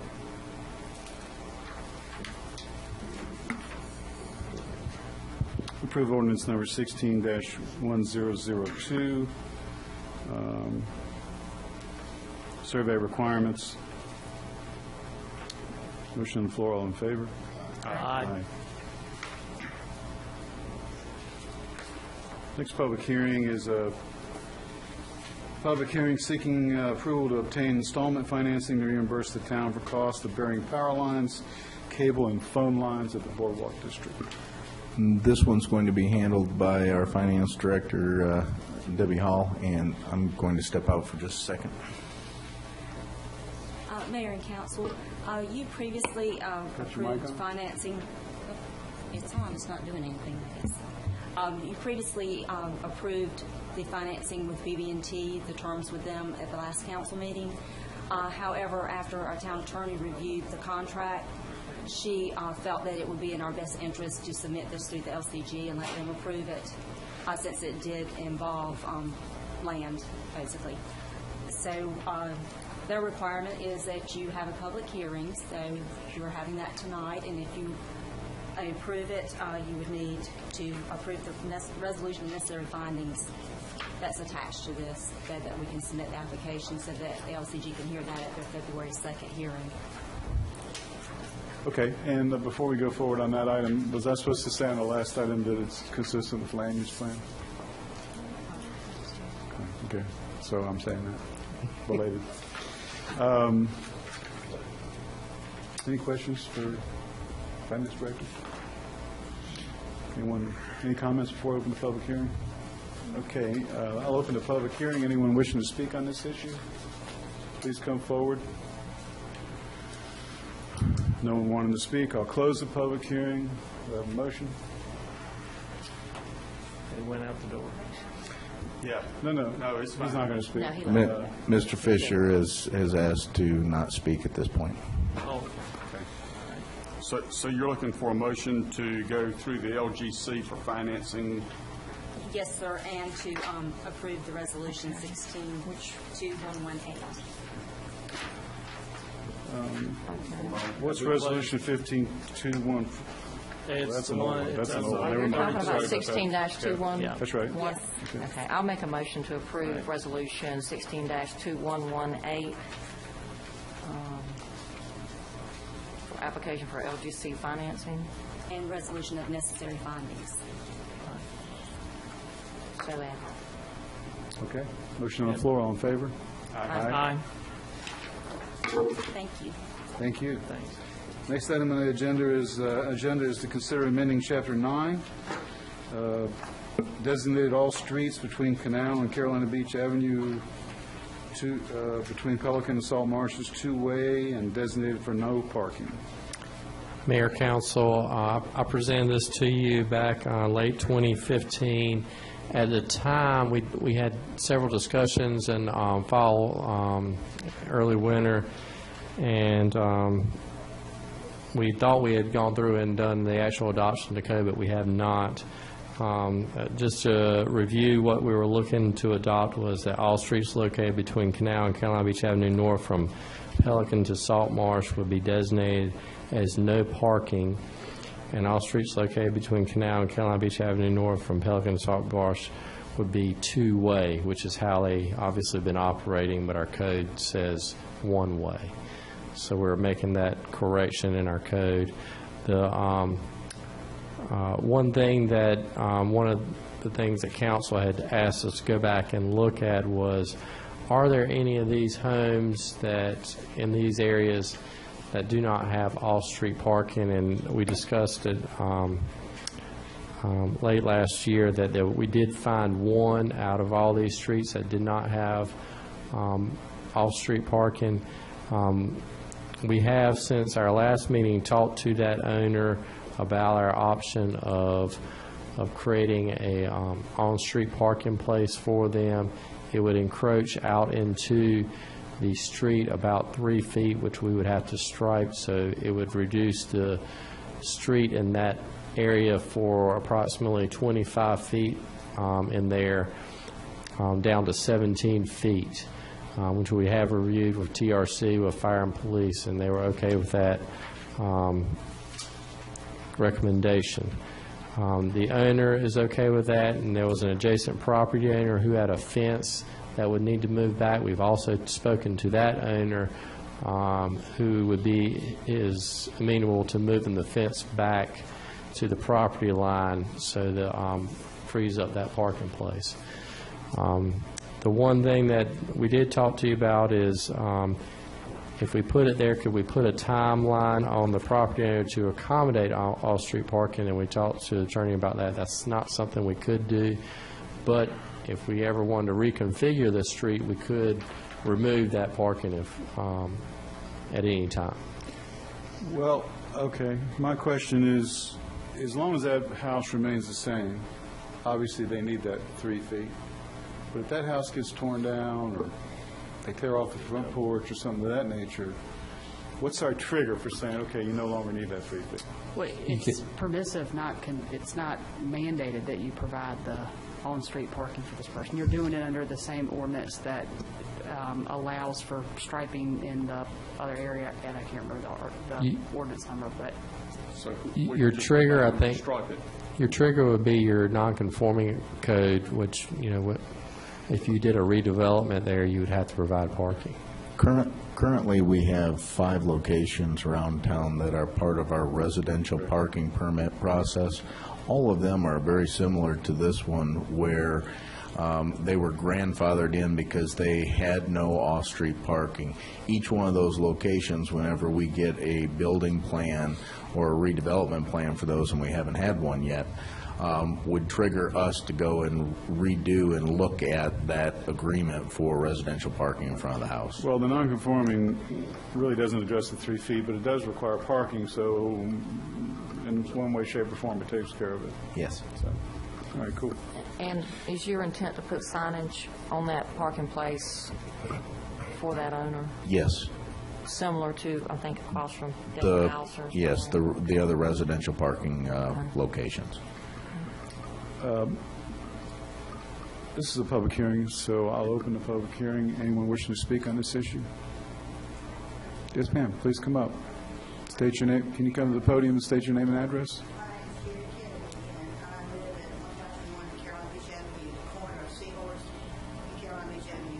Hi, Jerry. My family's property runs from the ocean to the canal.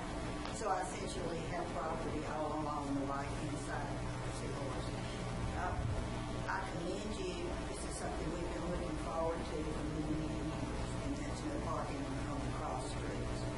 A couple of things. Do you intend, fall number 3, to put signage noting that these streets are not parking? And number 2, about the enforceability, that's been a couple of issues. There's enforceability and signage. Without that, the no parking ordinance.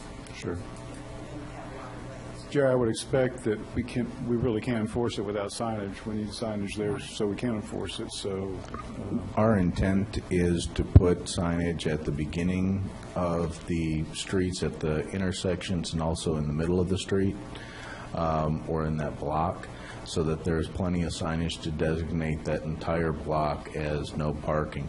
That will allow the police officers to go and enforce that and accommodate any enforcement problems. The other step that we could take is to utilize our parking enforcement officers through SB Plus by designating them as the responsible party for those areas for checking for cars parked there. And actually, we think that they may actually have a better presence there and be around more often. So, yes, we will be able to enforce it. And I agree with that, Michael. I'm thinking, I don't know, in the summertime, which is when people are going to park there, how our officers have time to ticket. Yes. Well, I'm a slippery slope on that one, but I'll talk about it in a minute. I kind of am too. Yes, ma'am, can you come up?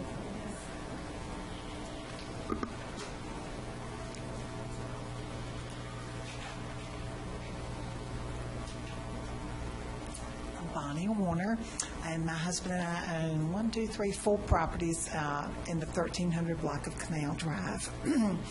I would like to thank you so much for making this decision as far as keeping it as is, so to speak. Obviously, one of the things I'd like to remind you of is September and October, all the flooding that we experienced, that you couldn't even get to you could not park at your residences during those 2 months. I actually lost a renter because she was not used to living on Canal Drive, and so she left. It was in the indoctrination period. I don't know that any of us should be used to living on Canal Drive, to be perfectly honest, but anyway. I agree with what Jerry said as far as the signage. There's no doubt about that. There's several streets. In fact, one of the most popular for parking on is the one that's designated as your route when the water does flood. I've forgotten what the name of that one is right now. Evacuation route, yes, ma'am. Well, anyway, for whatever, that connection. I did take the time to go up and down every street as far as connecting the street. I've lived here since '72. I didn't realize, I knew there was one street that had 5 structures on it. That's the one that you're talking about that has the parking issue as far as that. To me, the worst one, to be perfectly honest, is one I'm sure that was grandfathered in. They had structures there before Hurricane Floyd, but after Hurricane Floyd, they're literally built right on the road, so to speak. That would be the worst one of all. And I made notes, but I left them in my seat. You can give them to the manager. Okay. But anyway, once again, thank you very much for keeping that decision as it is. I don't know if you recall, but I was the one who spoke the night that you made that presentation, and I was really upset, don't get me wrong, when I saw how old some of those pictures were as far as outdated. So thank you muchly for the reconsideration. I greatly appreciate it. Thank you, Bonnie. Thank you. Thank you for taking the time to come, and Jerry, too. Anyone else wishing to speak on this? Okay, I'll close the public hearing and just pick up on what you said, Michael. I know we know that under the parking company's contract, they can't ticket those areas currently, so that would have to change, but, and you can, this is a different issue, we don't have to discuss it now, but that's a slippery slope for me. We start giving parking company more policing authority than dealing with town parking spaces and parking lots, but anyway. Dan, in this particular case too, I think if you have somebody that's parking in the street, and I want to tell you, I rode up and down those streets yesterday, and turned on one street, there was a black pickup truck parked in the middle of the road, nobody around it. I mean, it didn't have two wheels off the road at all. It was just parked right in the middle of the road. And so to me, if you've got, and hopefully you wouldn't have that in the summertime, but if you did, I would want a police officer there to make sure that that was handled, because that's a safety issue. I don't want to put more burden on the police department, but maybe a program would be that we get the parking company to notify the police, or something of that nature, some other type of way to manage that other than, And I can bring back for you some ideas on how best to implement that, and definitely I'll be broaching the subject with the police chief, and then we can talk about exactly how to implement the enforcement piece of that. And Michael, I would like to look at two issues. One is that maybe we can grow into some kind of policy on how to make that happen. At least during the off-season, a lot of those people are going to be residents, and some education might help. But to the point that our residents brought up, we do have a lot of nuisance flooding, and we had some extremely high lunar tides and some other things that we were encouraging people not to park at their residence because they were going to be trapped. So at some point, I'd like some leeway in the police department when it comes time to those to do an on-again, off-again kind of. I mean, when an emergency situation rides up and you're parking on Canal and you need to park halfway up Seahorse or whatever, so that you can get home and not flood your vehicle, I'd like some relief to make sure that we understand that. And there are definitely ways to do that. You're able to do that, for instance, when you have debris pickup because of a storm, you can waive your solid waste requirements for bundling and things like that. The parking enforcement aspect could apply very similarly to those areas.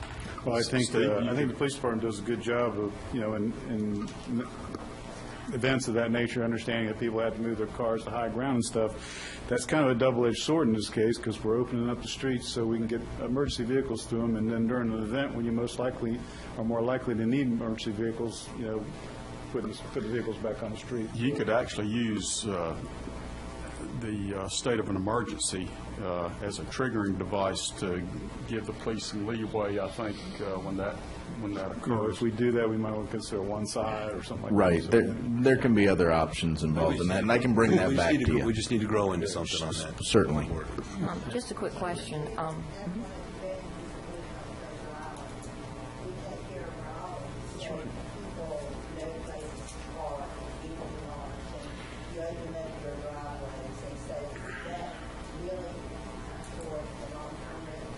That's right. Just a quick question, Michael.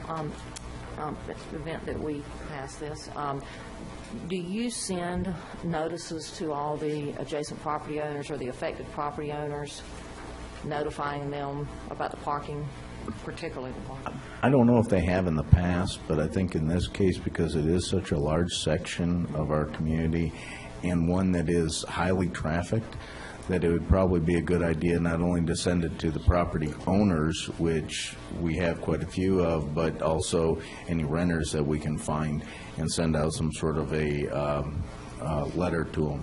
It could be a postcard, so to speak, that says that these streets are changing because of the ordinance and so Anybody forth. who has water.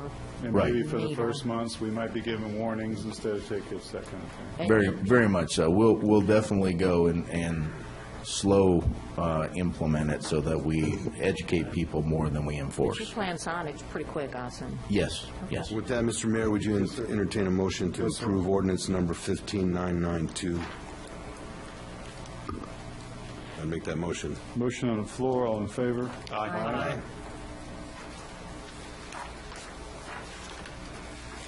Next item is approval of the consent agenda. If there are no changes, I'll make a motion to approve consent agenda. All in favor? Aye. Aye. Aye.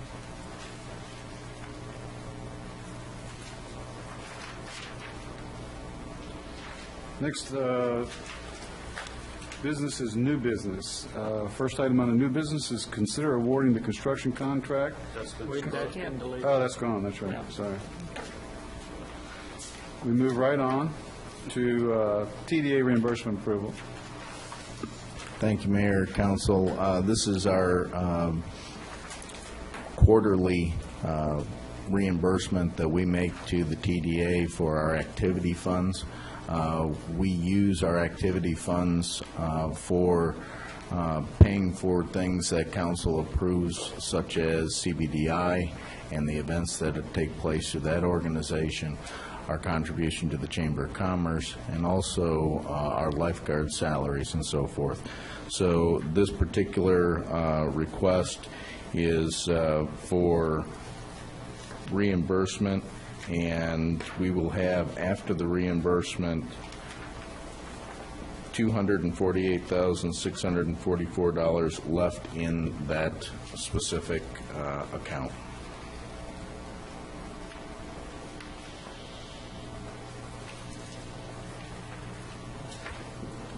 Michael, these amounts are in keeping with what we had previously budgeted? Yes, they are. Okay. Yeah, they're all items previously reimbursed. Yes, you approved the application in the budget process. Those are the amounts that we budgeted for? Yes. Right. Yes. Okay. Motion?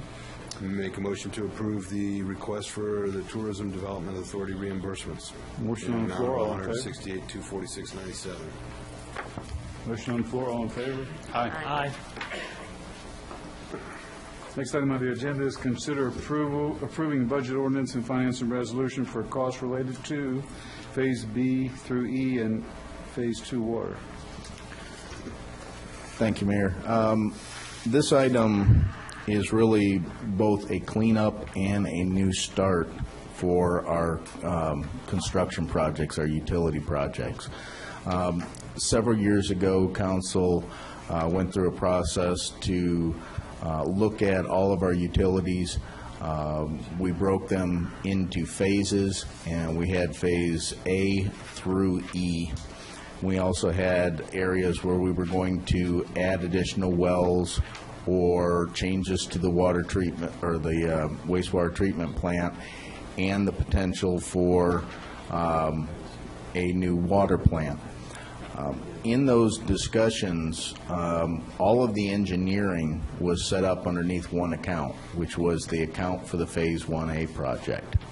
Now that we're complete with the Phase 1A project, what we really need to do is take those charges that were associated to Phases B through E and our water projects and put them into separate budget ordinances and project accounts.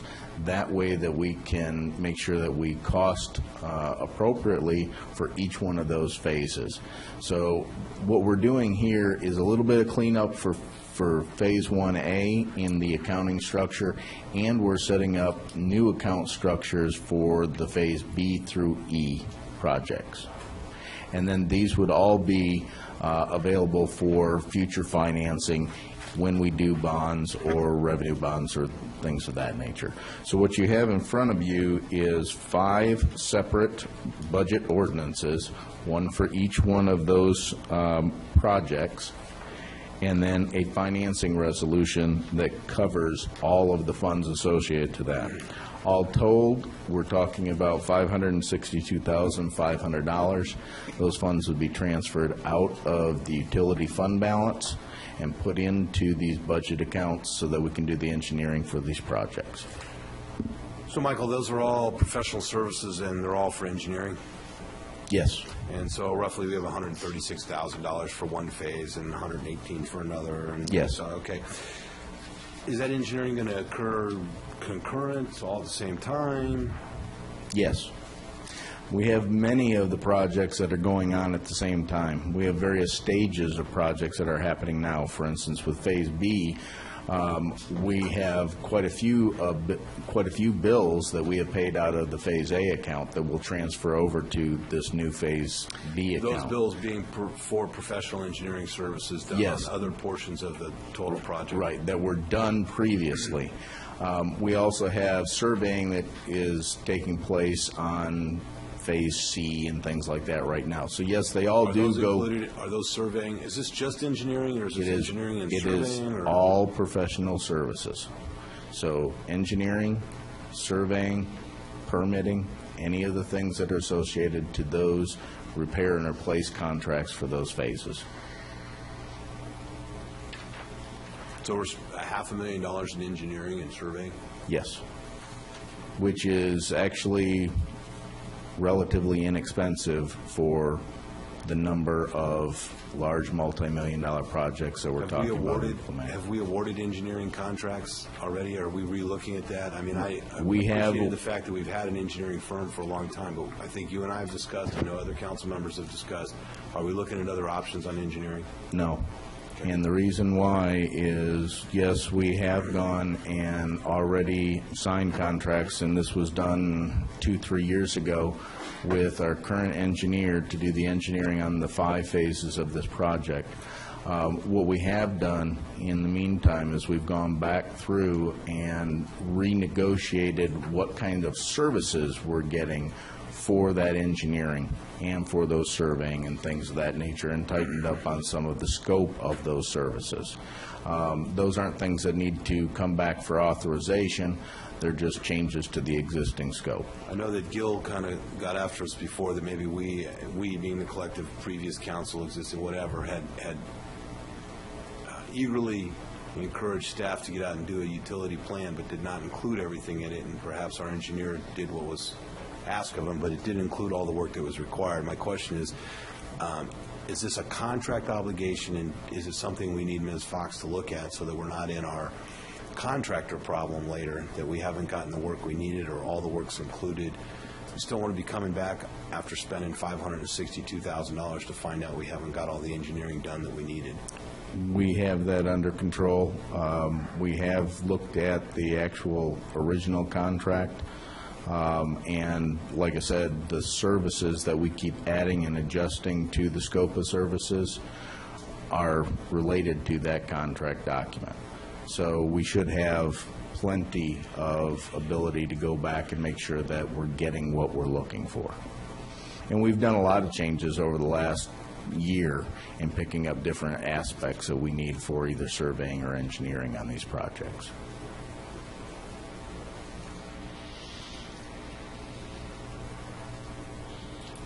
Any other questions? It isn't, but we can take comment as soon as council's. Fred, hold on for 1 second. Let's make sure council's had an opportunity to ask questions. Okay. I don't have any questions. Okay. All right. Come on, Fred. Come on up.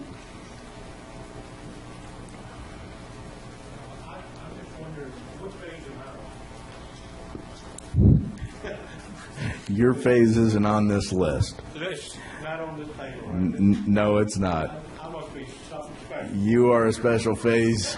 You're Phase D1, which was an extension of our Cape Fear Boulevard project. And council has actually already authorized and done the budget adjustment and financing resolution for that.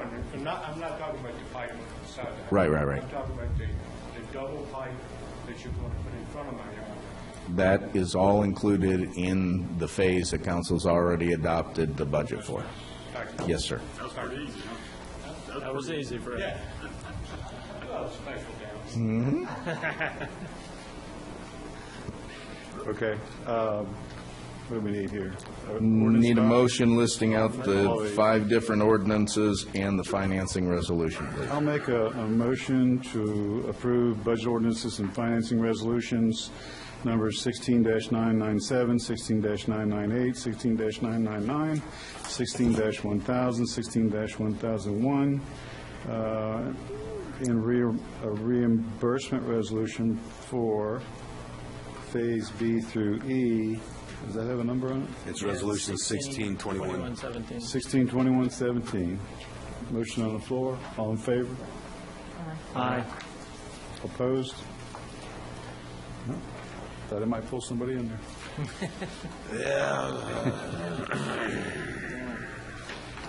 Next item, do we have closed session tonight by chance? Do we have anything on closed? We do not. Okay. Consider approving a budget ordinance financing resolution for costs of construction costs related to Hurricane Joaquin. Always gets me. Thank you, Council. If you remember, back between September 29th and October the 9th, we had storms, and then we had Hurricane Joaquin. During that time, we had multiple infrastructure failures for stormwater. Quite a few sinkholes, stormwater sinkholes that came up. We had the pond at the stormwater detention pond, the outfall of that blowout on the Alabama by Hinneker's Ditch. And we went and took all of that information and provided it to the governor's office under a state of emergency. He sent that information up to FEMA and requested that it be declared a state of emergency nationally. That did not happen. FEMA did not agree that our county or the other 5 counties that had put in FEMA requests had a reason for the FEMA request. So that was denied. The governor went back and asked a second time under appeal. That was denied. At this point, we have approximately $315,000 worth of infrastructure stormwater improvements that we need to make. We've basically Band-Aided them for the time being to make it so that we can secure and make sure that the areas are safe, but we need to go back and do permanent repairs to those areas.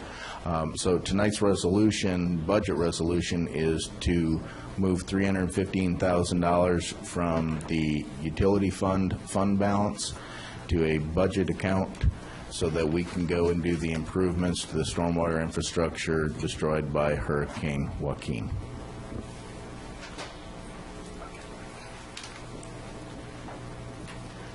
And the other portion of this is a financing resolution so that if later on we want to finance this as part of a bond package or something like that, that we can do that. Michael, these were stormwater issues? Yes, sir. Why are we in the water and sewer utility fund then? Actually, we have a joint fund. All of our water, sewer, and stormwater are all in an enterprise fund, one single enterprise fund. Same account? Same, well, it's different accounts, same fund. And so when we get our utility bills that include stormwater, that all goes into that enterprise fund? Yes, it does. Do I have a motion? I make a motion that we pass Budget Ordinance 16-996 and the Financing Resolution 16-2116. I had just one more question. Michael, why are we electing to finance this on a long term as opposed to paying cash? We're not necessarily electing to do so. We're giving ourselves the flexibility of doing so in the future. We could include this as part of our revenue bonds that may be coming up for future projects, and then that'll be spread out over the course of the 20 years, 25 years. If not, and council decides this is not one of the projects that they want to put into the revenue bonds or installment bonds, then there's no harm, no foul. But this gives us that opportunity to do that. Well, we've pretty much paid for this already. You've paid for it by the budget transfer. I mean, right, but this resolution says we're going to go get a loan. Right. It says you have the option to do that, yes. Well, I haven't seen us not exercise those options when we voted to go get them. So I'm just wondering why we're electing to finance it versus paying cash. If you are not interested in having that option to finance it, all you have to do is not approve the resolution for financing. All I was trying to do is give council that option. Do you want me to, council, do you want me to change my? All right. I'm just asking the question for the betterment of council and to have the discussion, which is, Gary, I mean, if we have these emergencies, are we going to finance the solution, or isn't that one of the reasons we have reserves? I mean, we had an emergency, we had to pay for it. Now, we're about to enter into a $30 or $40 or $50 million utility bond to actually do construction of new or repair maintenance. This is an emergency. I'm not opposed to it. I'm just trying to, get my grips with it here. To Steve's point, who decides if you're going to finance it or not? Council does, because we will It's bring... going to come back. Yes, we will bring you a list of projects that we recommend financing for a revenue bond or installment bonds or what have you, and you have the option to take on additional projects or take any projects off that list. Because I agree with Steve. I mean, the least, if we've already paid for it, why do we want it? I mean, we have the money, let's just pay for it. And I completely understand. I just was trying to give council that flexibility if they wanted to. So was it your plan to approve this resolution and hold off implementing anything until the budget discussions? Yes, and we'll be having some of those budget discussions or the workshop discussions on the 26th with revenue bonds and how many projects we have going in the amounts. So you wouldn't move forward with the financing? No, none of the financing. All of the other projects that currently are on the list, to give you a couple of examples, we did a change order to Phase 1A project for stormwater improvements, $500,000. You also, at that time, did a financing resolution that says you can finance it in the future. Well, it's 6 months later, and it's still on our list that we can finance. So we will be recommending that as one of those projects that we finance because it was repair and replace of infrastructure. So we do this on a regular basis. We give you that option so that when we do get to the point where we're ready to implement, you have the authorization to decide which projects are paid for with cash and which ones are financed. Well, I think it's a good question, and we normally would pay, it would make sense to pay for an emergency out of fund reserve, but it's council's pleasure. I have no problem with approving this as long as it's not going to be implemented unless we, during the budget process, decide that we need that flexibility. Or come back just at some point in time. Right. I mean, right. You good with it? I'm good. All right. Want to call for the vote? So call for the question. You done? Do it again? Yeah, Yeah. same one. I'm not just. Restate it for me, will you? I propose that we pass Budget Ordinance 16-996 and Financing Resolution 16-2116 for construction costs associated with Hurricane Joaquin. Motion on the floor, all in favor? Aye. Aye. Thank you. Next item on the agenda is committee appointments.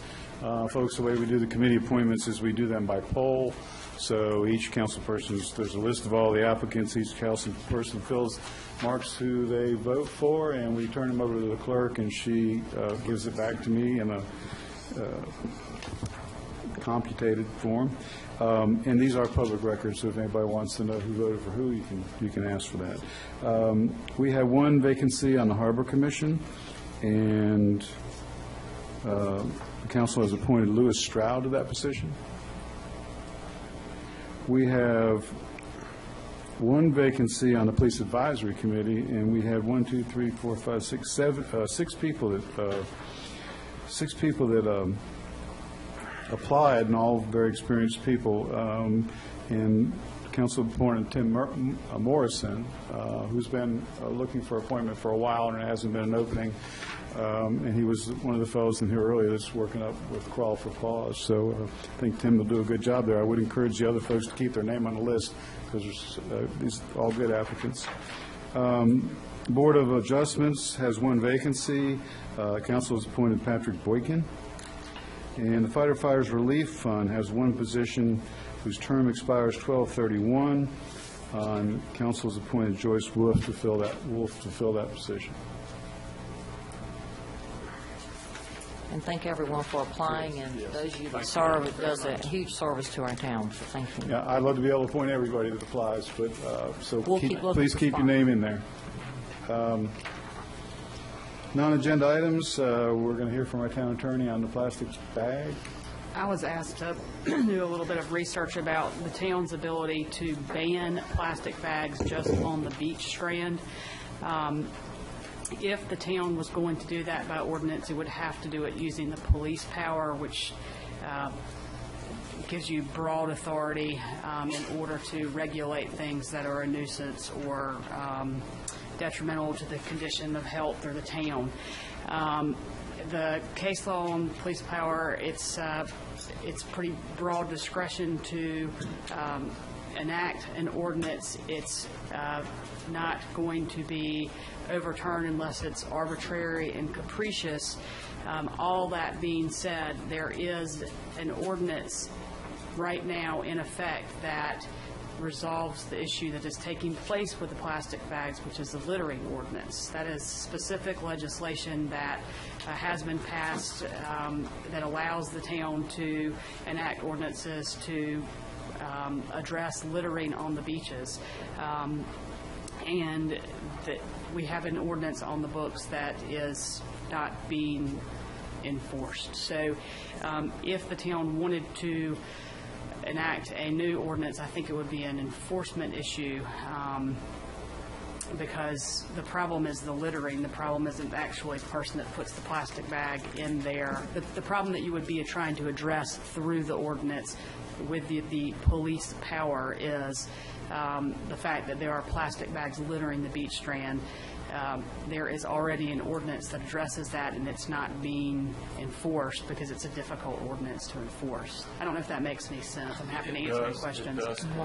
My question on the whole deal, and the reason why I asked you to look into this, was the simple fact that even if a person is being conscious about that and sticks a bag in a trash can out there and the wind gets up to 20 miles an hour, more than likely that bag is not going to stay in that trash can if that's getting any kind of wind circulation in that trash can at all. So my question would have been more for the prevention of it getting there than the correction of it once it does and gets loose. So and that's why I asked. But I think you're saying that we can do it. You're saying it's an enforcement issue. I think it's that's the back end I of the understand issue. that example, and that's a fine example that would not be covered by the existing ordinance. If someone wanted to challenge the town's ability to ban plastic bags on the beach strand,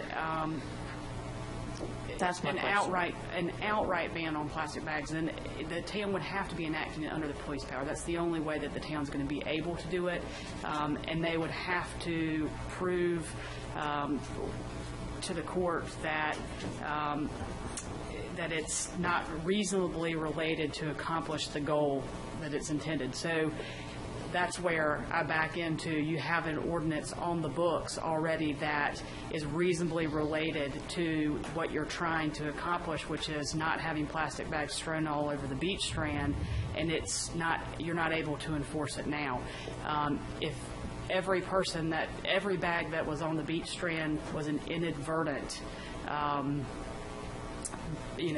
lapse of someone's grasp and the bag blew down the beach, that would be more compelling to me if I was the judge, which I'm not.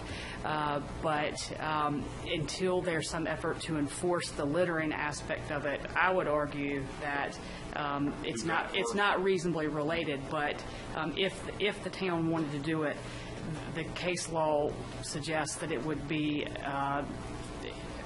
difficult to overturn, but that's not a reason.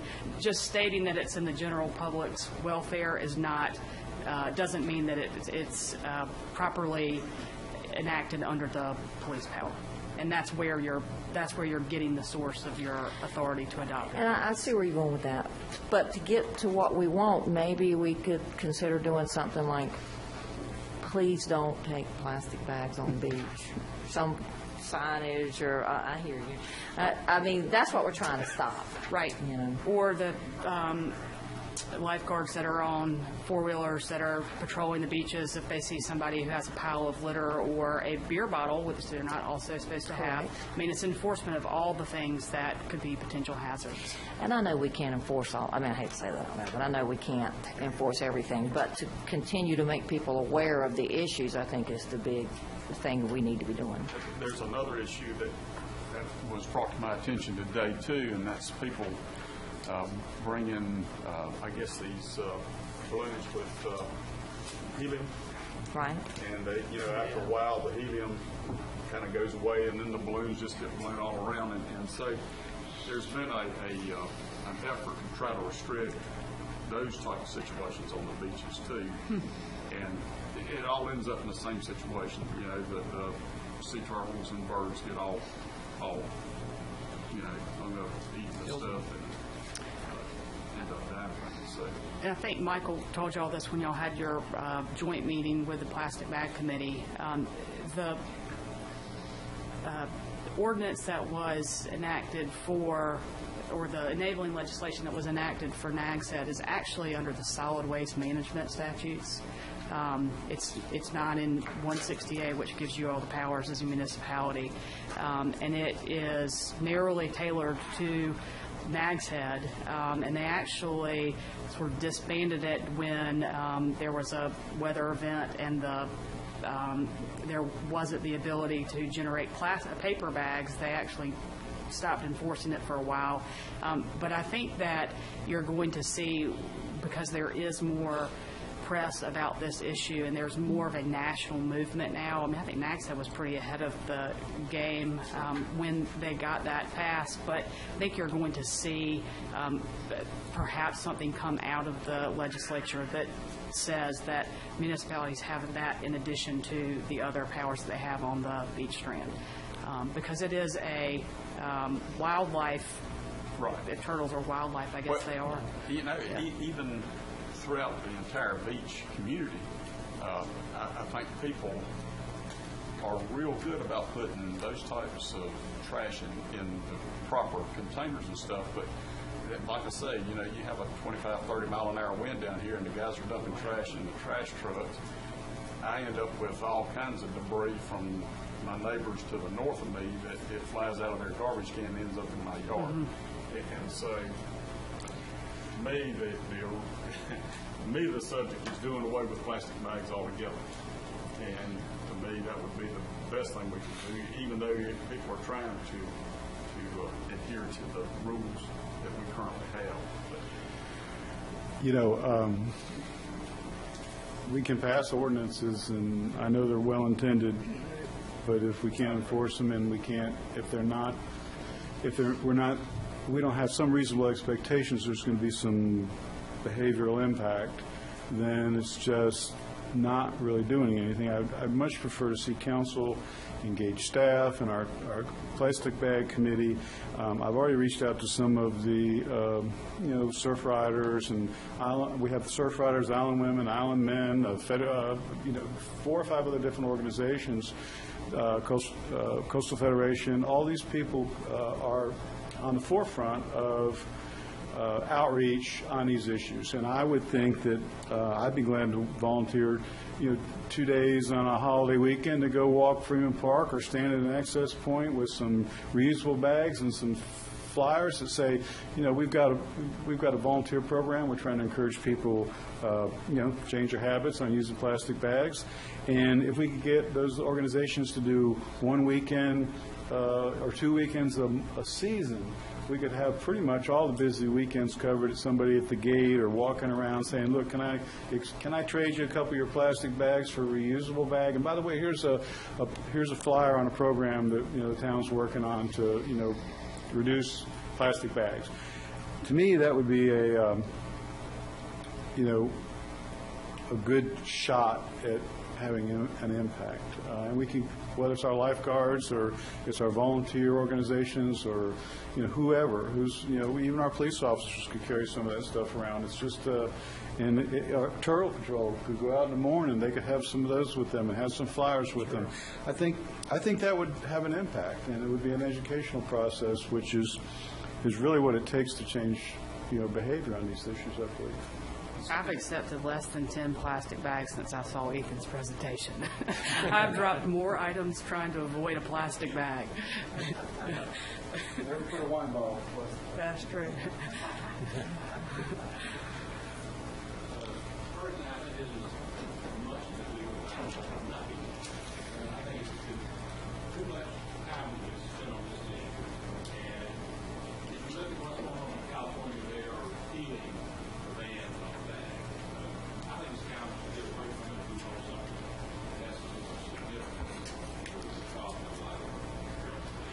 Thank you, Fred. Next item on the agenda is nothing. We have no closed session, so non-agenda items. Jerry? I'm good. Leanne? I'm good. Steve? No, sir. I'm good. Staff? Anyone? We got a real quick update on our flood maps. January 26th is going to be in our appeal period. We did have one appeal. It's the Putt-Putt, and it does look like that's moving forward positively. They're the only property in our downtown area that's still in a V, and the state's supportive of that moving to a zone. So once the appeal period's over, the state will go back and revise the maps based on appeals. We're estimating that's going to happen in the month of February, which after that, there will be another day, 30 days to comment, which would be March. Then the state would send us a new flood map and model ordinance. So we're hoping to see that somewhere in the April-May timeframe, which would put us at TRC around May, June, July Planning Board, and August Council. Okay. That'd be great. It's taken a little while, but it's not your fault. I don't know, Hannah's gone and Jerry's not here, but we had talked a while back about doing a program around the lake with the benches, and I'm not sure where that is or where we are with that. I don't know if anybody's, I don't know, we have, that committee that we were looking at doing that hasn't been, active right now, but You're right. The people that I tasked that to were Jerry and Hannah, and neither one of them are here tonight. And honestly, I don't have a good update for you on that, but I can get one for you. all right, appreciate it. And I'd like to get Michael? something in play there. Certainly. I was thinking about that when we were talking about the bags, too. We never really addressed the kiosks that we were going to put around the boardwalk either, so. The Boardwalk Committee is still working on the kiosks, and I think the Arts and Activities Committee has also been talking about kiosks around the lake and things like that, so I think they were going to team up. Because I know Dan and I are both on that committee, and Yeah, I don't know anything I about haven't a seen any meeting. meetings. So. I don't believe that they've had a meeting recently, We but might I can have to definitely follow up Get for back you. on that. All right, I'll actually maybe mention it to Jerry, too, that he might want to get a committee meeting together and pick up where we left off. All right, do we have a motion to adjourn? Motion. All in favor? Aye. Thanks for coming out, folks. A record. No, we had a record.